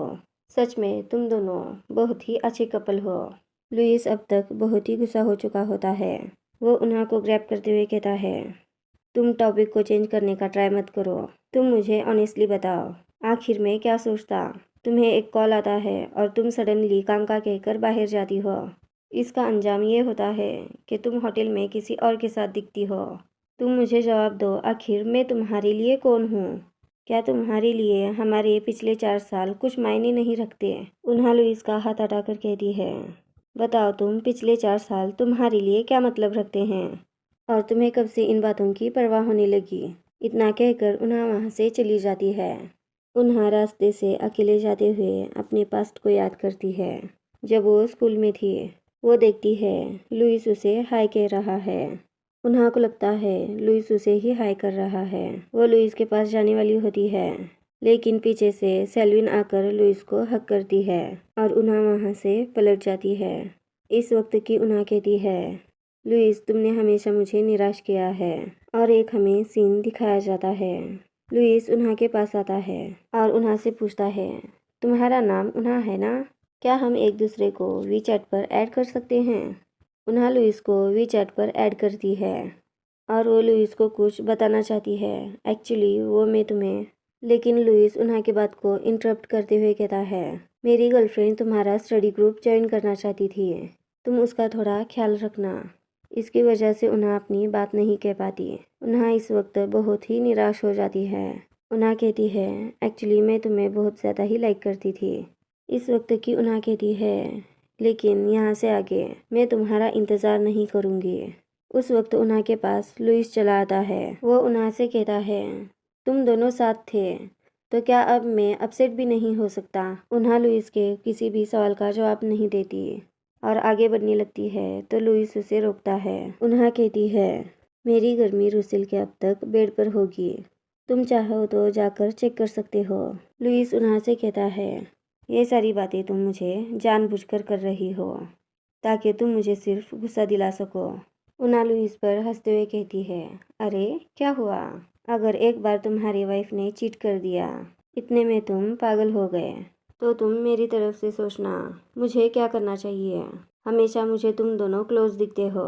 और वो लुइस का हाथ झटका देती है। लुइस पूछता है, मैं कब सेल्विन के साथ था? तुम हमेशा हमारी प्रॉब्लम्स में उस सेल्विन को लेकर आ जाती हो। मैंने तुम्हें कितनी बार बताया है, जो भी हमारे बीच में कुछ था वो ख़त्म हो चुका है। उन्हा कहती है, क्या तुम उसे भुला सकते हो? जो भी हो, हम मैरिज को यहीं ख़त्म कर रहे हैं। लुइस कहता है, बस करो। उन्हा कहती है, तुम्हें उस बात से चिढ़ आती है जिसे तुम कंट्रोल नहीं कर सकते। 4 साल पहले भी यही हुआ था। सेल्विन तुम्हें छोड़कर इस कंट्री से चली गई और इस वक्त मैं तुमसे डाइवोर्स लेना चाहती हूँ। तुम हमेशा अपने ही बारे में सोचते हो। लुइस उन्हा से पूछता है, क्या तुम मेरे बारे में ऐसा सोचती हो? उन्हा कहती है, हाँ बिल्कुल सही कहा। उन्हा के इस आंसर से लुइस बहुत ही हर्ट होता है। उन्हा कहती है, लुइस मैं थक चुकी हूँ, अब हम यहीं एंड करते हैं। लुइस कहता है, इसकी वजह रुसेल है ना? क्या सच में तुम उससे प्यार करती हो? उन्हा कहती है, हाँ। हमारा बेचारा लुइस बहुत ही हर्ट होता है और कहता है, ठीक है, जो तुम्हें चाहिए वो दे देता हूँ। और हमारी उन्हा आंखों में आंसू और होठों पर फेक मुस्कान लिए वहाँ से चली जाती है। और थोड़ा आगे आकर उन्हा बहुत ही रोती है। अगले सीन में हम इन दोनों को मैरिज ब्यूरो ऑफिस में देखते हैं। वो ऑफिसर पूछती है, क्या both the parties voluntarily divorce लेना चाहते हैं? लुइस उन्हा की तरफ देखता है। उन्हा खुद को संभालते हुए कहती है, मैंने अपना इरादा कर लिया है। और वो डाइवोर्स एप्लीकेशन पर साइन करती है। इसके बाद लुइस भी डाइवोर्स एप्लीकेशन पर साइन कर देता है।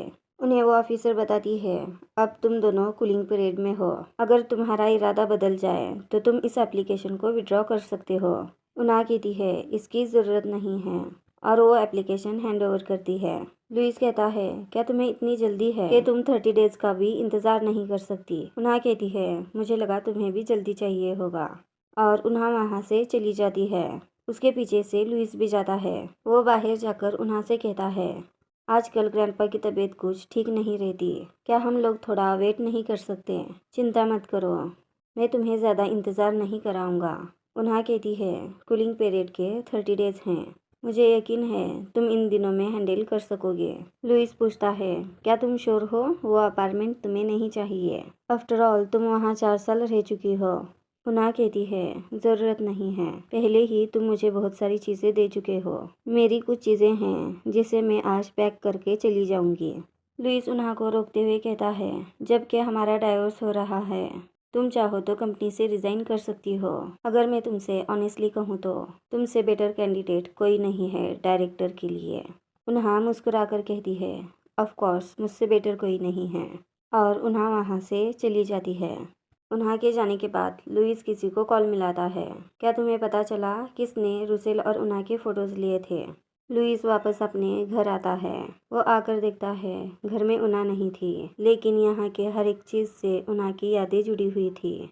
वह अपने बेड को टच करता है, तब लुइस को महसूस होता है उसने अभी भी वेडिंग रिंग को पहन रखा है।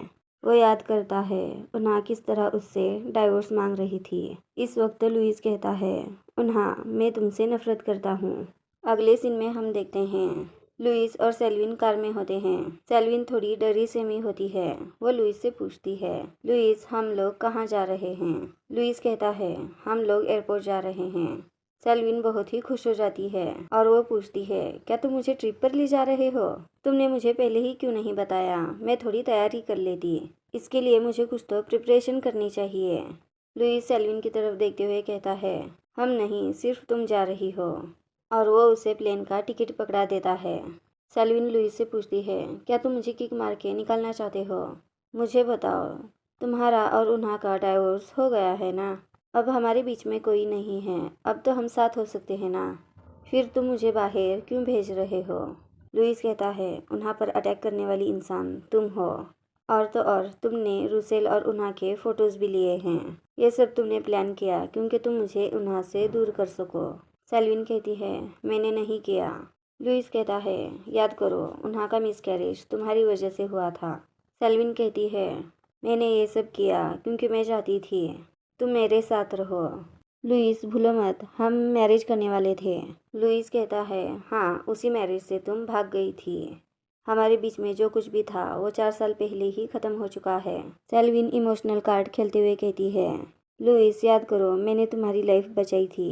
लुइस कहता है, मैंने तुम्हें 12 साल पहले ही पे बैक कर दिया है। अब तुम मुझे बताओ, मेरी लाइफ चाहिए या मेरा पैसा? सेल्विन कहती है, मुझे सब चाहिए, तुम्हारा पैसा और तुम्हारा प्यार। लुइस, मैं पिछले टाइम गलत थी, प्लीज़ तुम मुझे माफ़ कर दो। क्या तुम मुझे फॉरगिव नहीं कर सकते? लुइस सेल्विन से अपना हाथ छुड़ाता है और सेल्विन से कहता है, अब कुछ नहीं हो सकता। सेल्विन कहती है, इसकी वजह उन्हा है ना, क्योंकि अब तुम उससे प्यार करने लगे हो। एयरपोर्ट पर पहुंचने के बाद लुइस कहता है, अब तुम कार से उतर जाओ। लुइस सेल्विन को छोड़कर चला जाता है। उसके बाद किसी को सेल्विन कॉल मिलाती है और उससे कहती है, मेरे पास एक लुइस के बारे में न्यूज़ है जिसे तुम जानना चाहोगे। अब यहाँ से सीन शिफ्ट होता है। रुसेल उन्हा के लिए रेड फ्लावर्स ले जाता है और उन्हा से पूछता है, क्या अब तुम रेडी हो एक न्यू रिलेशनशिप के लिए? उन्हा कहती है, अरे लास्ट टाइम मैंने तो ऐसे ही कहा था। वहाँ उस वक्त लुइस को भी दिखाया जाता है। लुइस का असिस्टेंट कहता है, बॉस, आपकी वाइफ। लुइस कहता है, हम ऑलरेडी डाइवोर्स ले चुके हैं। अब वो किसी के साथ रहना चाहती है, रह सकती है। अब इससे मेरा वास्ता नहीं है। असिस्टेंट नोटिस करता है लुइस का मूड खराब है और वो वहाँ से निकल जाता है। उन्हा रुसेल के नज़दीक जाकर कहती है, मैं सिर्फ मैरिड ही नहीं, प्रेग्नेंट भी हूँ। उन्हा को रुसेल के इतने करीब देखकर लुइस आगे जाता है, लेकिन दूसरी तरफ रुसेल बेचारे को तो शौक ही लगता है और उससे बुके ड्रॉप होकर गिर जाता है। अभी अभी क्या हुआ लुइस को भी समझ नहीं आता। रुसेल भी कुछ सोचने समझने की हालत में नहीं होता। बेचारा रुसेल उसे वापस पूछता है, क्या तुम सच में प्रेग्नेंट हो? उन्हा कहती है, हाँ, सच में। रुसेल बेचारी के सारे तोते उड़ जाते हैं और वो बहाना बनाता है, मुझे वो थोड़ा मीटिंग के लिए जाना है, और वो वहाँ से चला जाता है। सच में ये इमेजिन करके भी बहुत हंसी आती है। लुइस पीछे से उन्हा के पास आता है और वो उन्हा से पूछता है, तुमने ऐसा रुसेल को क्या कह दिया कि वो यहाँ से चला ही गया? उन्हा कहती है, हमारी बीच में बातें वर्क के रिलेटेड नहीं थी, तो मुझे तुम्हें जवाब देना ज़रूरी नहीं है। लुइस कहता है, क्या आज तुम ग्रैंडपा के साथ डिनर करने चलोगी? उन्हा कहती है, क्या तुम मुझे ग्रैंडपा का नाम लेकर ब्लैकमेल कर रहे हो? लुइस कहता है, मुझे गलत मत समझो, ग्रैंडपा ही इंसिस्ट कर रहे थे। अगले सीन में हम इन दोनों को ग्रैंडपा के साथ डिनर करते हुए देखते हैं। ग्रैंडपा पूछते हैं, क्या आजकल कंपनी में स्टाफ कम पड़ गए हैं? लुइस कहता है, नहीं ग्रैंडपा, ऐसा तो कुछ नहीं है। ग्रैंडपा कहते हैं, फिर ऐसा क्यों है? तुम दोनों साथ नहीं होते और उन्हा हमेशा बिजी ही होती है। मेरी उन्हा से कभी कभार ही मुलाकात होती है। लुइस कहता है, ऐसा नहीं है ग्रैंडपा, उन्हा पहले तो परेशानी खड़ी करती है और फिर उसे सॉल्व करने में बिजी हो जाती है। ग्रैंडपा खाते समय भी लुइस को पीटते हैं और कहते हैं, उन्हा तुम्हारी वाइफ है, तुम ही वो हो जो उन्हा को ज़्यादा काम दे देते हो। उन्हा इस दौरान काफ़ी मज़े उठाती है। ग्रैंडपा पूछते हैं, लुइस तुम मुझे ज़रा बताना, तुम मुझे ग्रैंड चाइल्ड कब दे रहे हो? लुइस कहता है, हाँ ग्रैंडपा, हम उसके बारे में प्लान कर रहे हैं। उन्हा कहती है अब ये क्या बकवास कर रहा है और वो लुइस को टेबल के नीचे से किक मारती है। उस वक्त लुइस उन्हा के पैर को पकड़ लेता है। उन्हा अपना पैर छुड़ाते हुए वो पैर ग्रैंडपा को लग जाता है। ग्रैंडपा कहते हैं मुझे अभी भी किसी ने किक मारा। अब ये दोनों ग्रैंडपा को क्या ही बताते। उसके बाद लुइस उन्हा के लिए पानी लेकर आता है और उन्हा से कहता है ये लो पानी पी लो, तुम्हारा पूरा फेस शर्म से लाल हो चुका है। उन्हा कहती है इसकी वजह भी तुम ही हो जो वहाँ कब से बकवास कर रहे थे। उन्हा गुस्से से पूछती है तुम ग्रैंडपा को बता रहे थे हम हर रात हार्ड वर्क करते हैं, जबकि ऐसा हमारे बीच में कुछ भी नहीं है। उस वक्त लुइस सडनली उन्हा के क्लोज आता है। उन्हा कहती है लुइस ये तुम क्या कर रहे हो। लुइस कहता है उन्हा हिलो मत, ग्रैंडपा हमें देख रहे हैं। और वो उन्हा को किस करने के लिए आगे बढ़ता है। उन्हा कहती है पीछे हटो, तुम मुझसे झूठ कह रहे हो। लुइस कहता है अरे यार सच में ग्रैंडपा देख रहे हैं। उन्हा कहती है क्या मैं तुम्हें स्टूपिड लग रही हूँ? क्या तुम्हें लगता है कि तुम मुझे बेवकूफ़ बना सकते हो? लुइस दिखाता है तो सच में वहाँ ग्रैंडपा मौजूद होते हैं। इस बात का फ़ायदा उठाकर लुइस उसे किस करने के लिए आगे बढ़ता है। और ऐसे कैसे हो सकता है? विदाउट परमिशन तुम उन्हा को किस कर सकते हो? उन्हा उस वक्त उसे बाइट कर देती है। लुइस कहता है तुमने मुझे बाइट किया और खून भी निकाल दिया, लेकिन मैंने तुमसे झूठ तो नहीं कहा। ग्रैंडपा सच में हमें देख रहे थे। उन्हा बेडरूम में होती है और कुछ देर में वहाँ लुइस आ जाता है। उन्हा लुइस को देखते ही पिलो फेंक कर मारती है।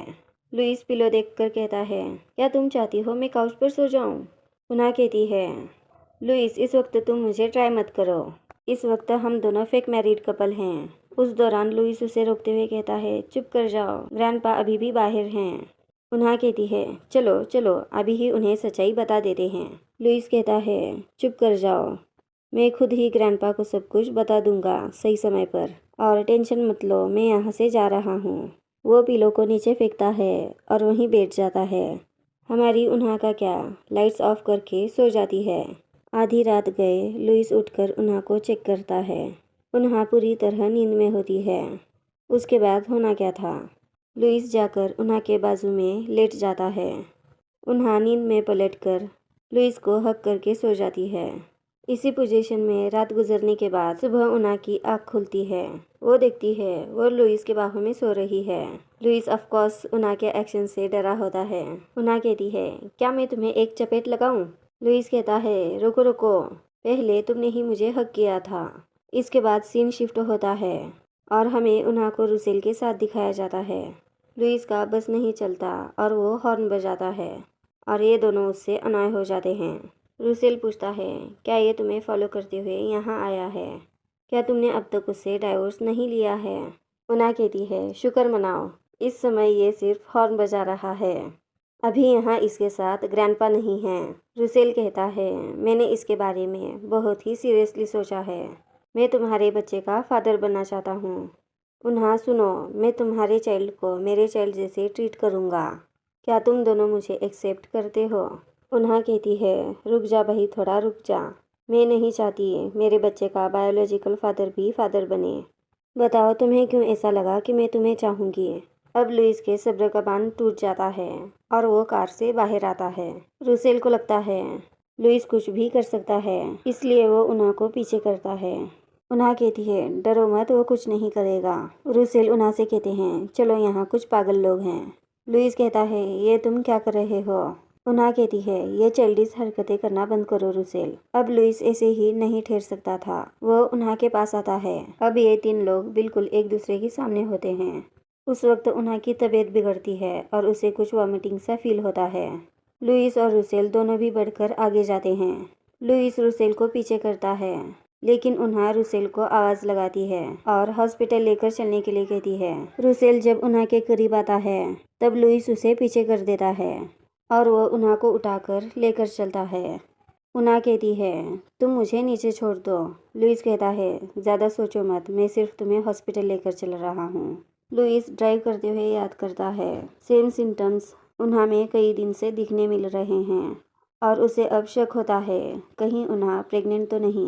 उन्हा अंदर ही अंदर डरी होती है कि कहीं लुइस को पता ना चल जाए, और मैं तो उसे बिल्कुल भी मिस कैरेज का चांस ही नहीं दूंगी। अब हमें हॉस्पिटल का सीन दिखाया जाता है और लुइस के हाथ में उन्हा की सारी मेडिकल रिपोर्ट्स होती हैं। उन्हा थोड़ी अनकंफर्टेबल होती है, यानी उसे अंदाज़ा नहीं होता कि लुइस इस बात पर कैसे रिएक्ट करेगा। लुइस उन्हा से बड़े प्यार से कहता है, क्या तुम ठीक हो? क्या तुम्हें अभी भी अनकंफर्टेबल लग रहा है? और उन्हा, मुझे सब पता है। उन्हा कहती है, मैं इस बेबी को रखने वाली हूँ, लेकिन इस बात का तुमसे वास्ता नहीं। लुइस कहता है, मैं जानता हूँ तुम इसकी वजह से चिंता में हो, लेकिन ना मैं तुम्हें जाने देने वाला हूँ और ना ही मैं कहीं जाने वाला हूँ। और लुइस उन्हा को रिपोर्ट दिखाकर कहता है, बेबी तो हेल्दी है, लेकिन तुम हेल्दी नहीं हो, लॉन्ग टाइम तक वर्क करती हो। उन्हा रिपोर्ट्स देखते हुए पेज पलटाती है तो उसमें एक एप्लीकेशन दिखता है। वह एप्लीकेशन डाइवोर्स विड्रॉल का होता है। उन्हा पूछती है, तुमने ऐसे कैसे डाइवोर्स विड्रॉ कर लिया? इसके बारे में मुझसे पूछना भी ज़रूरी नहीं समझा। उन्हा कहती है, हमने डाइवोर्स का प्लान किया था और हम इस बात को ग्रैंडपा से भी छुपा कर रखेंगे, लेकिन मैं इस बेबी को रखूंगी और इसकी पूरी रिस्पॉन्सिबिलिटीज़ भी लूंगी। लुइस पूछता है, तुम कैसे अकेली रिस्पॉन्सिबिलिटी लोगी, ज़रा मुझे बताना। तुम्हें मालूम है कितने बार तो हॉस्पिटल आना होगा, क्या वो हर चीज़ तुम अकेली करने वाली हो? उन्हा कहती है, हम डाइवोर्स लेने वाले हैं, तो इससे तुम्हें क्या फ़र्क पड़ता है, मैं कैसे भी करूं? लुइस कहता है, तुम प्लीज़ काम डाउन हो जाओ, तुम इस वक्त ज़्यादा इमोशनल नहीं हो सकती, तो तुम्हें इस वक्त रेस्ट की ज़रूरत है। उन्हा लुइस के इस बिहेवियर को देखकर कहती है, लुइस तुम इतने जेंटल और केयरिंग लग रहे हो, क्या इसकी वजह बेबी है? लुइस रेस्ट करने का कहकर वहाँ से चला जाता है। और गेस व्हाट, लुइस आगे क्या करता है? वो कॉल करके अपने ग्रैंडपा को बता देता है कि उन्हा प्रेग्नेंट है। ग्रैंडपा इस खबर को सुनकर बहुत ही खुश हो जाते हैं। लुइस बताता है वो अब इस वक्त हॉस्पिटल में है और उन्हा कुछ ठीक नहीं है।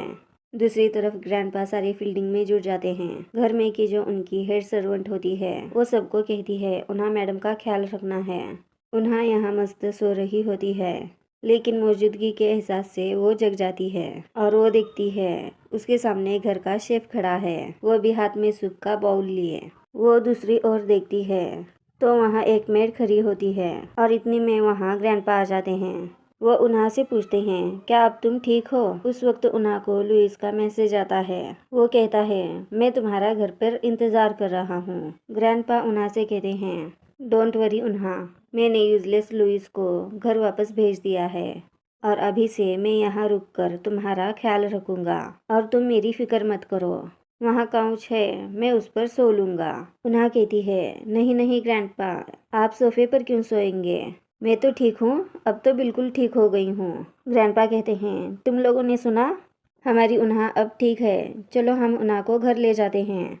अगले सीन में हम उन्हा को घर पर देखते हैं, जहाँ एक लाइन से घर के सारे लोग उन्हा के खातिरदारी में लगे होते हैं। लुइस भी उन्हा के इंतज़ार में खड़ा होता है। उन्हा लुइस पर गुस्सा होती है क्योंकि उसने प्रेगनेंसी की सारी बात फैला कर रख दी है। जब लुइस उन्हा के सामने आता है, उन्हा उसका कॉलर पकड़ के कहती है, मैं तुम्हें बता दूं, मैं यहाँ सिर्फ ग्रैंडपा के रिस्पेक्ट में आई हूँ और तुम्हें याद रहे हम डाइवोर्स लेने वाले हैं। लुइस उन्हा के किसी बात का आंसर ना देते हुए उन्हा को उठा लेता है। उसके बाद हम रुसेल को देखते हैं, वो लुइस के घर आया होता है। लुइस जब दरवाज़ा खोलता है, रुसेल पूछता है, उन्हा कहाँ है? लुइस रुसेल के मुंह पर डोर को क्लोज करता है। रुसेल बेचारा आवाज़ लगाते रह जाता है। इस बार उन्हा डोर को ओपन करती है और वो रुसेल से पूछती है, तुम यहाँ क्या कर रहे हो? रुसेल लुइस के सामने उन्हा से पूछता है, उन्हा क्या तुम ठीक हो और बेबी भी ठीक है? क्या तुमने मुझे मिस किया? और ब्यूटीफुल लड़की के लिए फ्लावर्स कहकर वो फ्लावर बुके को पेश करता है। लुइस उस फ्लावर्स को साइड में कर देता है। रुसेल पूछता है, तुमने ऐसा करने का मतलब क्या? लुइस कहता है, तुम्हें थोड़ी शर्म भी बाकी है, तुम मेरे सामने मेरे वाइफ पर लाइन मार रहे हो। रुसेल कहता है, एक्सक्यूज़ मी एक्स हस्बैंड, तुम अपना मुंह बंद रखो। उन्हा लुइस से कहती है, आर्ग्यू करना बंद करो। और रुसेल से पूछती है, तुम यहाँ क्या कर रहे हो? रुसेल कहता है, मैं तो तुम्हारे लिए फ्लावर्स और कुछ सप्लीमेंट्स लेकर आया था, बेबी के फादर होने के नाते से। और वो कहता है, प्लीज़ मेरे प्रपोजल को कंसीडर करो। अब लुइस के सब्र का बांध टूट जाता है और रुसेल के बैग को साइड करते हुए कहता है, तुम मुझे फोर्स मत करो कि मैं तुम्हें कुछ कर दूँ। मैं तुम्हें वार्न कर रहा हूँ, तुम उन्हा से दूर रहो, वरना कल के हेडलाइंस में होगा, गुल्फ फैमिली का वारिस डेड पाया गया। लुइस रुसेल पर कुछ ज़्यादा ही एंग्री हो जाता है। उन्हा कहती है रुसेल को जाने दो। इतना होने के बावजूद भी रुसेल पूछता है उन्हा क्या तुम एक्सेप्ट करती हो। उन्हा कहती है मैं इस वक्त तुम्हारा प्रपोज़ल एक्सेप्ट नहीं करती, लेकिन जो तुम सप्लीमेंट लेकर आए हो उसके लिए थैंक्स, लेकिन मैं तुम्हारे फ्लावर्स को एक्सेप्ट नहीं कर सकती। ये अप्रोप्रिएट नहीं है और मेरे बेबी को फादर की ज़रूरत नहीं है। इस बात से रुसेल उन्हा से और भी ज़्यादा इम्प्रेस हो जाता है। जहाँ हमारी लुइस की शक्ल देखने वाली होती है, उन्हा सोडा पी रही होती है। लुइस उसके पास हॉट वाटर लेकर आता है और उन्हा से कहता है सोडा तुम्हारे लिए ठीक नहीं है, तुम्हें ये हॉट वाटर पीना चाहिए। उन्हा लुइस के बदले हुए बिहेवियर को नोटिस करती है। दूसरे सीन में उन्हा नॉर्मली बैठने के लिए जाती है। उस वक्त लुइस जल्दी से पिलो रख देता है और उन्हा से बहाना लगाते हुए कहता है ग्रैंडपा ने कहा है पिलो बैग के लिए अच्छा होता है। लुइस का इतना केयर करना उन्हा को कुछ अजीब लगता है और उन्हा वहाँ से चली जाती है। सीन चेंज होता है। उन्हा पौधों को पानी डाल रही होती है। उस वक्त भागते हुए लुइस आता है और उन्हा से पॉट लेते हुए कहता है ग्रैंडपा ने कहा है प्रेग्नेंट वुमन को हेवी चीज नहीं उठानी चाहिए। उन्हा लुइस से इरिटेट होकर वहाँ से चली जाती है। अब लुइस उन्हा के डोर को नॉक करता है। इस वक्त उन्हा बहुत ही परेशान हो चुकी होती है और आगे से लुइस कहता है डिनर रेडी है उन्हा, ग्रैंडपा ने कहा है तुम्हें दिन में 3 बार खाना चाहिए। इस वक्त उन्हा की बर्दाश्त करने की हद खत्म हो चुकी होती है और वो लुइस को पिलो दे मारती है। अब लुइस डोर को क्लोज करता है और मेड से पूछता है क्या प्रेगनेंसी के दौरान मूड स्विंग होता है। मेड कहती है मास्टर ऐसा होता तो है, लेकिन मैडम शायद आपसे खुश नहीं हैं। लुइस हैरान होते हुए पूछता है क्या कहा, वो मुझसे खुश नहीं है? मैं तो उसके बारे में वरीड था। अगर वो खुद रेस्ट नहीं करेगी, हो सकता है उसकी हेल्थ ठीक ना हो। क्या मेरा इतना करना काफ़ी नहीं है? हम ऑडियंस की तरह मेड भी काफ़ी ईमानदार होती है। वो कहती है इतना काफ़ी नहीं है यंग मास्टर, आप जो भी कर रहे हैं वो बहुत ओवर कर रहे हैं। हो सकता है आप मैडम की केयर कर रहे हो, लेकिन शायद उन्हें लगता होगा वो प्रेग्नेंट है इसलिए उनका ख्याल रखा जा रहा है। लुइस को थोड़ी देर के लिए कुछ समझ नहीं आता और वो पूछता है क्या कहा तुमने? मेड कहती है अगर मैं आपको कंक्लूजन दूँ तो ये है मैम आपको मिसअंडरस्टूड कर रही है। इस बात को अब फाइनली लुइस समझ जाता है। अगले सीन में हम देखते हैं लुइस उन्हा की फ्रेंड को लेकर आता है। उन्हा अपनी फ्रेंड एलेक्स को देखकर बहुत ही खुश होती है और उसे पूछती है तुमने कहा नहीं कि तुम आ रही हो? एलेक्स कहती है ऑफ कोर्स मैं हॉस्पिटल के काम में बिजी होती हूँ, लेकिन आज मुझे किसी ने आने के लिए इंसिस्ट किया है। इसके बाद हमें वो सीन दिखाया जाता है जहाँ लुइस एलेक्स के हॉस्पिटल गया था। लुइस एलेक्स को देखकर मुंह बनाते हुए कहती है तुम यहाँ क्या कर रहे हो? तुम जाओ, मैं बिजी हूँ, तुम्हारे साथ आर्ग्यू करने का मेरे पास टाइम नहीं है। लुइस एलेक्स को चीज़ें देखकर लुभाने की कोशिश करता है। एलेक्स उस चीज़ को देखकर कहती है ये क्या तुम बकवास कर रहे हो? एलेक्स कहता है क्या इतना काफ़ी नहीं है? और वो अपने असिस्टेंट को डॉक्यूमेंट्स दिखाने के लिए कहता है जिसमें लुइस ने हॉस्पिटल को मशीन चैरिटी में दिया होता है, लेकिन उसकी शर्त होती है कि उसे एलेक्स चाहिए उन्हा का ध्यान रखने के लिए। और वो कहता है डायरेक्टर मान गए हैं। एलेक्स लुइस पर गुस्सा होती है और उस पर चिल्लाते हुए कहती है तुम चाहते हो मैं उन्हा का ख्याल रखूं क्योंकि तुम बेबी अबॉर्ट करा सको, इसके लिए तुम मुझे खरीदना चाहते हो, क्यों? सही कहा ना मैंने? लुइस भी लाइक चुप हो जा मेरी माँ, हॉस्पिटल में सब मुझे गलत समझेंगे। और वो एलेक्स से कहता है तुम मुझे गलत समझ रही हो, मुझे तो अभी पता चला है कि उन्हा प्रेग्नेंट है और इस दौरान उसका कुछ मूड ठीक नहीं है।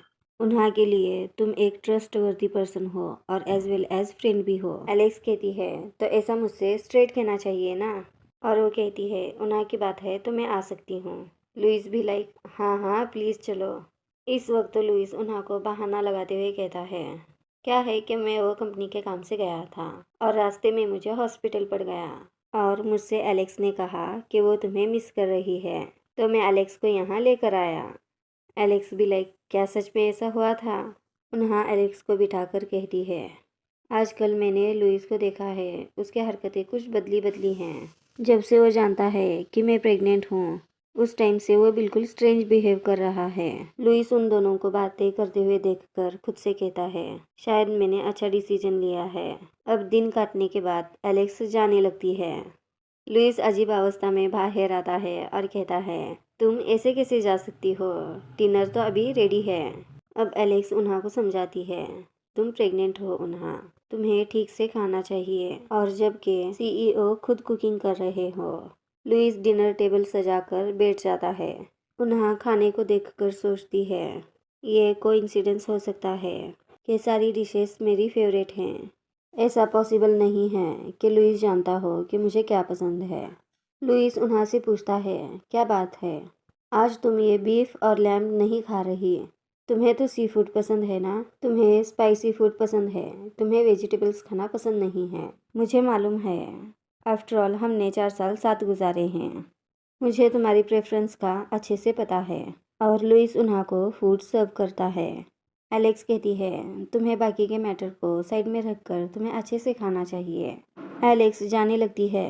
लुइस एलेक्स का थैंक्स करता है और एलेक्स से कहता है, आज उन्होंने अच्छे से खाया है और तुम्हारे पास टाइम होगा तो तुम प्लीज़ चली आना, उन्हा को कंपनी मिल जाएगी।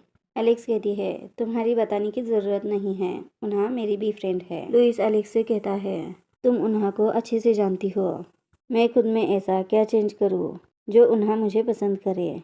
एलेक्स कहती है, सीरियसली लुइस, क्या ये तुम ही हो? क्या तुम उन्हा से प्यार करते हो या फिर तुम ये सब बेबी के लिए कर रहे हो? लुइस इस बात का जवाब देने ही वाला होता है। पीछे से मेड उन्हा को आवाज़ लगाती है और उन्हा वहाँ से चली जाती है। इस बार लुइस एलेक्स को बता देता है, मैं उन्हा से प्यार करता हूँ, इससे बेबी का कोई वास्ता नहीं है।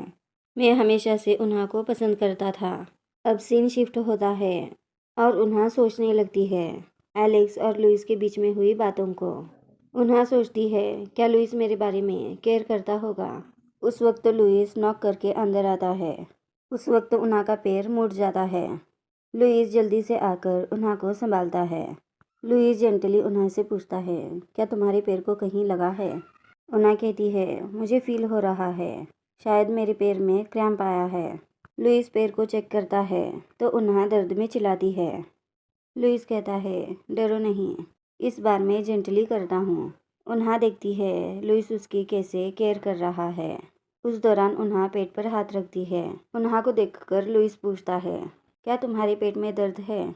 उन्हा कहती है, शायद बेबी ने अभी भी किक मारा। ये सुनकर लुइस भी खुश हो जाता है और वो उन्हा के स्टमक के पास जाता है और बेबी को कहता है, बेबी तुम्हारे डैड यहाँ है। और इस बार भी बेबी किक मारता है। इस वक्त लुइस की हैप्पीनेस देखने वाली होती है। लुइस को देखते हुए उन्हा सोचती है, अगर ये बेबी नहीं होता तो मैं लुइस की ये साइड कभी नहीं देख पाती। उन्हा बहुत सारी सोच में डूबी होती है। वो लुइस से कहती है, लुइस तुम्हें ये सारी चीज़ें करने की कोई ज़रूरत नहीं है, लेकिन तुमने पिछले दिनों में जो मेरा ख्याल रखा है उसके लिए शुक्रिया। लेकिन हमें सिर्फ इस बेबी के लिए साथ रहने की कोई ज़रूरत नहीं है। लुइस उन्हा से कहता है, उन्हा तुम्हें क्या लग रहा है, क्या मैं बेबी की वजह से तुम्हारी केयर कर रहा हूँ? लेकिन उन्हा ऐसा नहीं है, मुझे अगर किसकी केयर है तो वो तुम हो। उन्हा लुइस को टालकर कहती है, मुझे बेड पर जाना है। लुइस कहता है, नहीं रुको, मुझे मेरी बात ख़त्म करने दो। मेरा तुम्हारी तरफ केयर करने का रीज़न बेबी नहीं है, मुझे बस तुम्हारी केयर है। क्योंकि उन्हा मैं तुम्हें प्यार करता हूँ, तुमसे प्यार करता हूँ, इसलिए मैं तुम्हारे और बेबी के साथ फ्यूचर देख रहा हूँ। इस तरह लुइस अपनी फीलिंग्स उन्हा से कह देता है। उन्हा इमोशनल होते हुए पूछती है, क्या तुम सच कह रहे हो? लुइस वापस कहता है, हाँ उन्हा, मैं तुमसे प्यार करता हूँ। ये सुनकर उन्हा थोड़ी खुश हो जाती है। लुइस कहता है, हम दोनों ने एक दूसरे के साथ 4 साल स्पेंड कर दिए हैं, लेकिन मुझे अभी रियलाइज़ हुआ है मैं तुम्हारे लिए पहले ही फॉल कर चुका हूँ।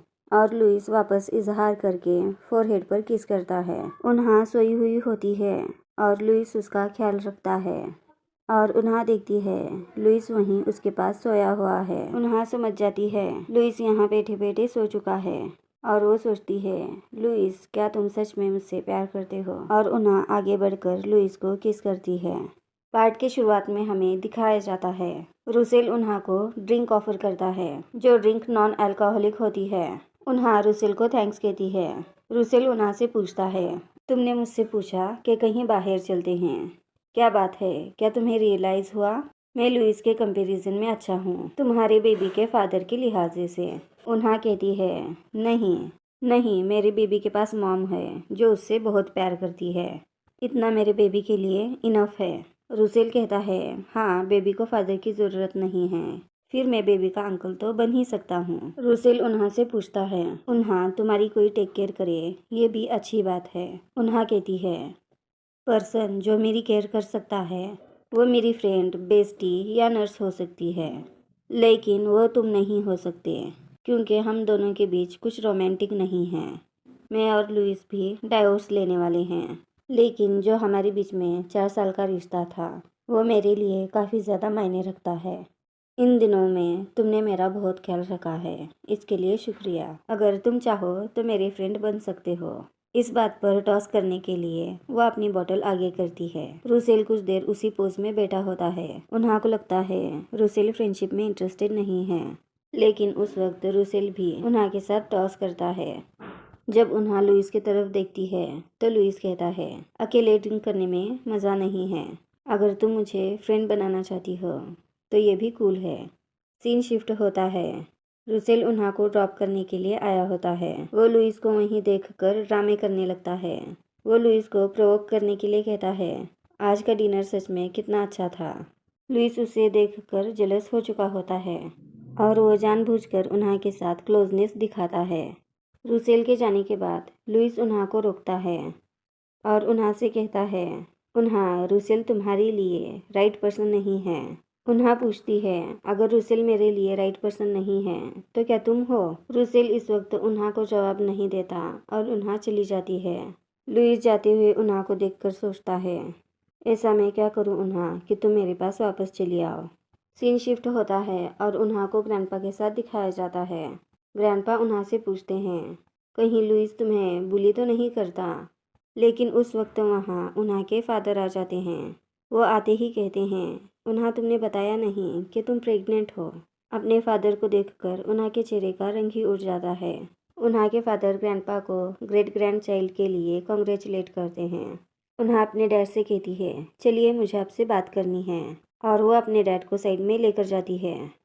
उन्हा के डैड उन्हा पर चिल्लाते हुए कहते हैं, ज़रा तुम खुद की तरफ देखो, तुम्हारा वेट कितना कम हो गया है और अब तो तुम प्रेग्नेंट हो। तुम्हारा ख्याल लुइस और ग्रैंडपा तो रखते हैं। इन चिकनी बातों से उन्हा बहुत अनोइंग हो चुकी होती है। उन्हा कहती है, आप डायरेक्ट पॉइंट पर आइए, आपको ये सब कहकर टाइम वेस्ट करने की ज़रूरत नहीं है।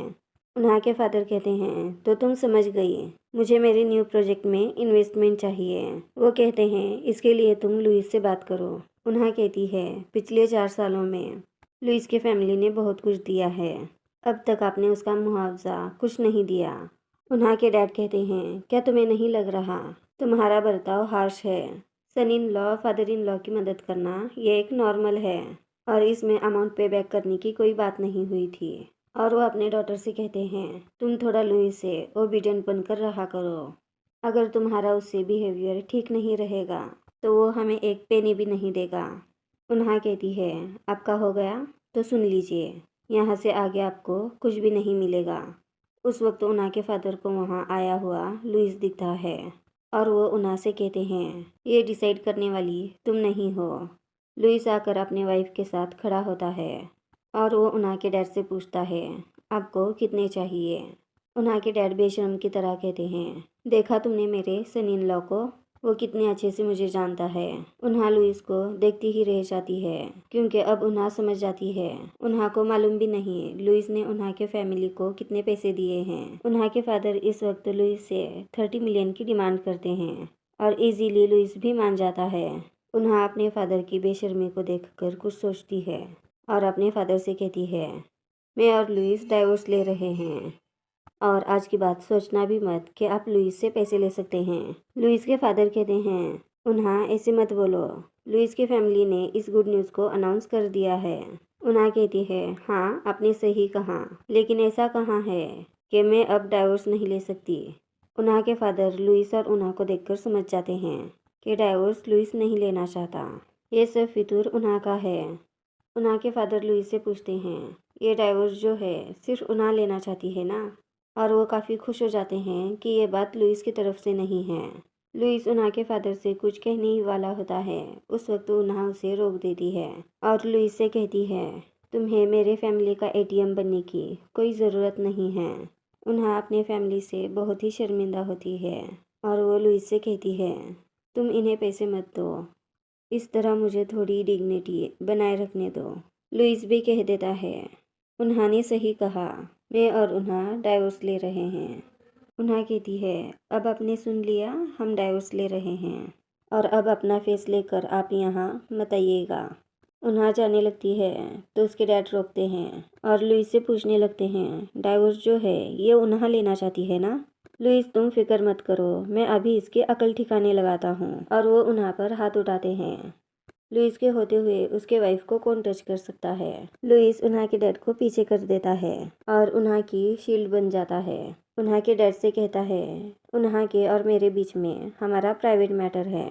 जैसा कि उन्हा आपको पसंद नहीं करती तो आप अपनी शक्ल मत दिखाइएगा। और वो उन्हा को सेफली लेकर वहाँ से चला जाता है। दूसरे दिन उन्हा के डैड का उन्हा को कॉल आता है। वो उन्हा से कहते हैं, मैं जानता हूँ मैं कल गलत था, मुझे तुम्हारे साथ बात कर कुछ बातें हैं जो मुझे क्लियर करनी है। और वो उन्हा को घर पे इनवाइट करते हैं। उन्हा जब डैड के घर पे आती है तो डैड कहते हैं, चलो अंदर, और उन्हा को खींचते हुए घर पे लेकर आते हैं। उन्हा कहती है, इस वक्त आपको क्या चाहिए? क्या आपको मॉम की सेविंग चाहिए जो आपने उन्हें मरने के लिए हॉस्पिटल में छोड़ दिया था? आपने मुझे भी तो छोड़ दिया था, जबकि मेरे पास कुछ खाने के लिए भी नहीं था। उन्हा के डैड कहते हैं, उन्हा अपने एटीट्यूड को देखो, जो भी तुम्हारे मॉम के साथ हुआ उसमें मेरा कोई कसूर नहीं था। और इस दौरान वहाँ गुंडे आ जाते हैं। उन्हें देखकर उन्हा पूछती है, ये लोग कौन हैं? और उन्हा को सही नहीं लगता तो वो वहाँ से भाग जाने की कोशिश करती है, लेकिन उसमें से एक आदमी उन्हा को पकड़ लेता है। उन्हा अपने आप को छुड़ाने की कोशिश करती है। उनमें से एक आदमी कहता है, तुम्हारे डैड ने हमसे पैसे लिए हैं, उन्होंने कहा था उनकी डॉटर मिस्टर लुइस की वाइफ है और तुम हो जो मुझे पैसा वापस देने वाली हो। उन्हा के डैड कहते हैं, अब मेरी लड़की तुम्हारे पास है, इसके लिए कुछ भी तुम लुइस से मांगोगे लुइस तुम्हें दे देगा। उन्हा अपने डैड से कहती है कि तुम कितने बड़े जर्क हो, भला ऐसा कौन अपनी डॉटर के साथ करता है। उन्हा के डैड कहते हैं, अगर तुम नहीं रोकती तो लुइस मुझे पैसे देने वाला था और मैं ये लोन शार्क वालों के पैसे दे देता। ये सब सिर्फ तुम्हारा फॉल्ट है, बस तुम्हारा। गुंडा उन्हा के डैड से कहता है, तुम यहाँ से चले जाओ। उन्हा पूछती है, मेरे डैड ने तुमसे कितना लोन लिया है? मैं उस लोन को पे बैक करूँगी, लेकिन इंस्टॉलमेंट में।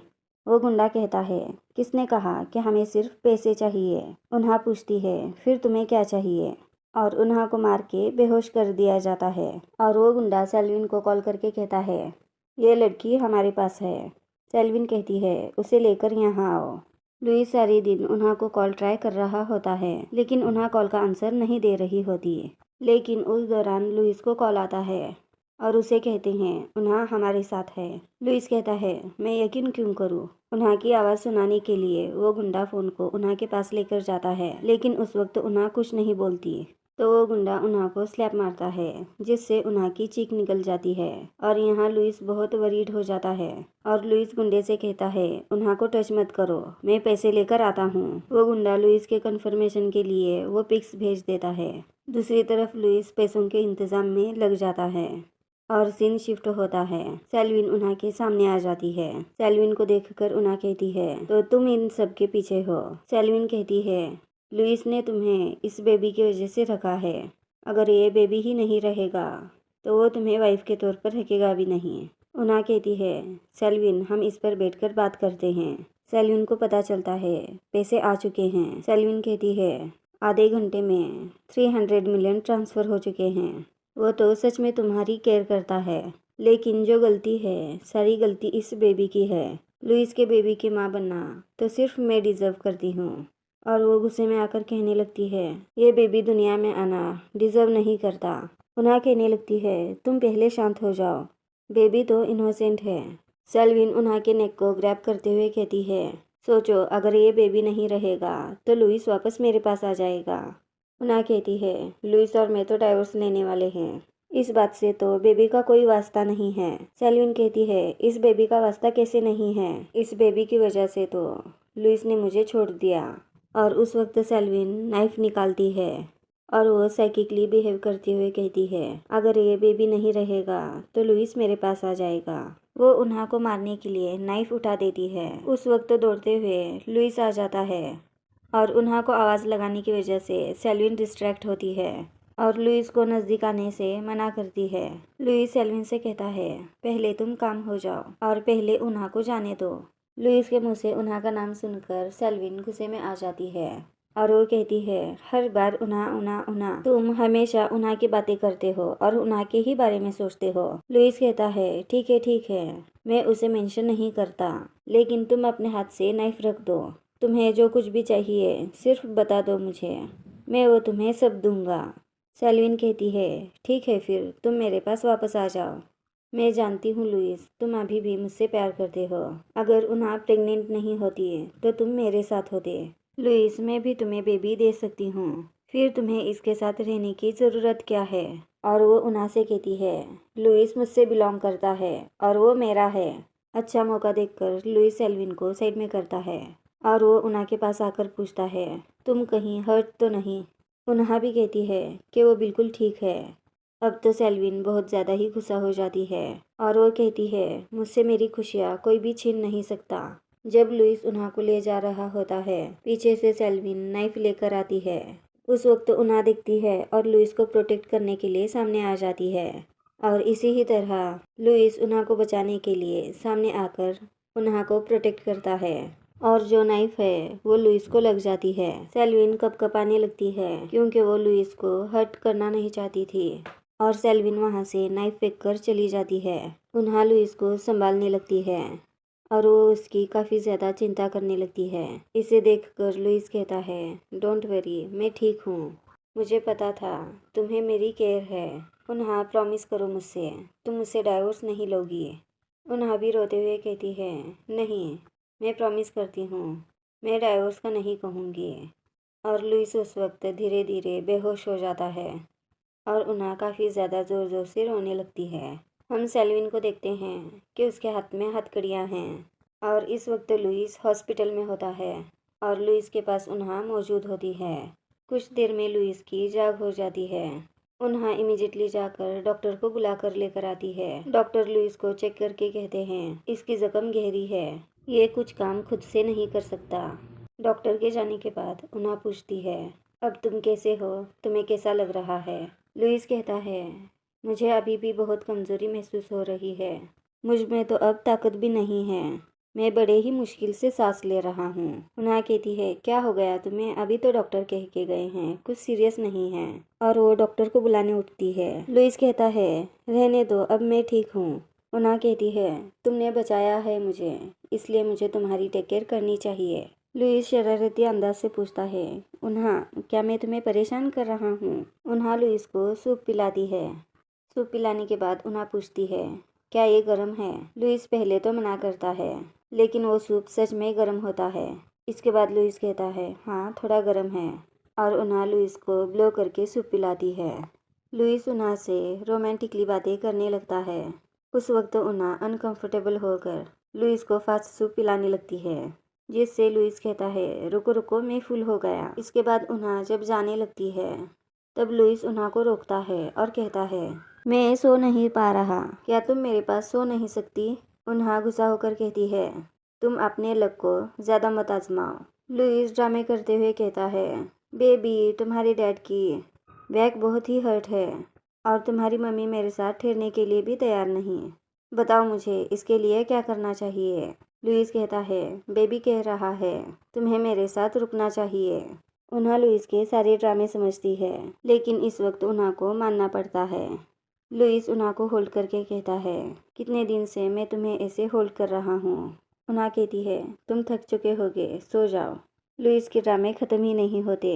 वो कहता है, मुझे मेरे वाइफ से गुड नाइट किस चाहिए, वरना मैं सो नहीं पाऊँगा। उन्हा कहती है, इसके किडनी की तरफ लगा है या इसके ब्रेन में? अब लुइस से कुछ नहीं होता तो वो बेबी से कहता है। उन्हा लुइस के चिक पर किस कर देती है। उन्हा पूछती है, क्या अब तुम खुश हो? लुइस उन्हा को अपनी तरफ करता है और उन्हा से किस करता है। उसके बाद लुइस सेटिस्फाई होता है और कहता है चलो अब सोने का टाइम हो गया है, और हमारी उन्हा अभी भी शौकी होती है। दूसरे दिन लुइस का असिस्टेंट आकर बताता है उन्हा के फादर और सेल्विन दोनों भी कस्टडी में हैं। जो भी पैसे हमने अकाउंट को ट्रांसफ़र किए थे वो रिकवर्ड हो चुके हैं। वो पूछता है बॉस आप कब आ रहे हो, कंपनी में सब लोग आपका इंतज़ार कर रहे हैं। उस वक्त वहाँ बाहर उन्हा आई हुई होती है। लुइस अपने असिस्टेंट से कहता है मैं तब तक वापस नहीं आऊँगा जब तक उन्हा अपना माइंड चेंज नहीं करती। उन्हा मुझे डाइवोर्स देना चाहती है, लेकिन मैंने कभी भी उन्हा को छोड़ने के बारे में नहीं सोचा। उस वक्त रूम में उन्हा आ जाती है। लुइस वापस ड्रामा स्टार्ट करता है। वो कहता है फाइनली तुम आ गई, देखो ना ये मुझे कब से तंग कर रहा है और मुझे काम पर वापस चलने के लिए फोर्स भी कर रहा है। उन्हा पहले तो लुइस के असिस्टेंट को जाने के लिए कहती है। असिस्टेंट के जाने के बाद उन्हा लुइस को लगातार देखने लगती है। उसके देखने से लुइस थोड़ा हैरान होता है और उन्हा से पूछता है क्या हुआ, कहीं कुछ मेरे फेस पर लगा तो नहीं। उन्हा के सेम बर्ताव से लुइस समझ जाता है और वो उन्हा से पूछ लेता है क्या तुमने हमारी बातें सुन ली। उन्हा कहती है डॉक्टर ने कहा है तुम अच्छे से रिकवर हो गए हो, तुम चाहो तो किसी भी वक्त डिस्चार्ज ले सकते हो। और लुइस को रिपोर्ट देते हुए कहती है तुम अपना ख्याल रखना। लुइस कहता है वो डॉक्टर तो कुछ भी बोल रहा है, मेरी इंजरी अब तक ठीक कहाँ हुई है।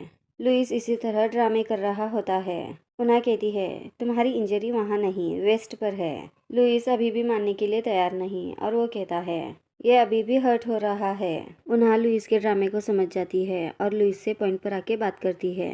लुइस हम कब डाइवोर्स लेने वाले हैं। उस वक्त लुइस उन्हा का हाथ पकड़कर अपनी तरफ करता है और उन्हा से कहता है उन्हा मेरी बात सुनो, क्या ऐसा नहीं हो सकता कि हम डाइवोर्स ना लें। प्लीज़ उन्हा तुम इतनी कठोर भी ना बनो, मैं तुम्हारी किसी भी कंडीशन को मानने के लिए तैयार हूँ, बस मैं तुम्हें डाइवोर्स नहीं दे सकता। प्लीज़ उन्हा मैं तुमसे बेग करता हूँ। उस वक्त लुइस की आंखें सब बयां कर रही होती है। उन्हा लुइस को देखते हुए कहती है लुइस तुम हमेशा डाइवोर्स देने से मना करते हो, क्या तुम मुझसे प्यार करते हो। ऑफ कोर्स उन्हा मैं तुमसे प्यार करता हूँ, मैं हमेशा से सिर्फ तुमसे प्यार करता था।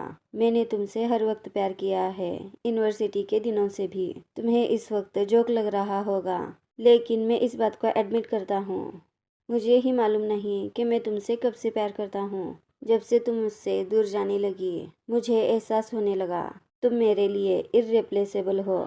ऑनेस्टली उन्हा I can't live without you. क्या तुम मुझसे बस एक बार वापस से प्यार नहीं कर सकती, बस सिर्फ एक बार लास्ट टाइम। और गेस व्हाट कि क्या होता है, हमारी उन्हा लुइस को आगे बढ़कर किस करती है। इन दोनों के बीच में जो कुछ भी था, गलत फहमियाँ जो कुछ भी, वो ख़त्म हो जाते हैं और यहाँ हमारी उन्हा लुइस को टोटली एक्सेप्ट करती है। अब हमें सीन कुछ महीने बाद का दिखाया जाता है जहाँ उन्हा के पास उसका बेबी होता है और लुइस का प्यार भी। ऐसे ही हमारा स्वीट ड्रामा यहाँ ख़त्म हो जाता है। आई होप कि आपको हमारी एक्सप्लेनेशन पसंद आए। एक्सप्लेनेशन पसंद हो तो लाइक करेगा, चैनल को सब्सक्राइब करेगा। Bye bye, take care.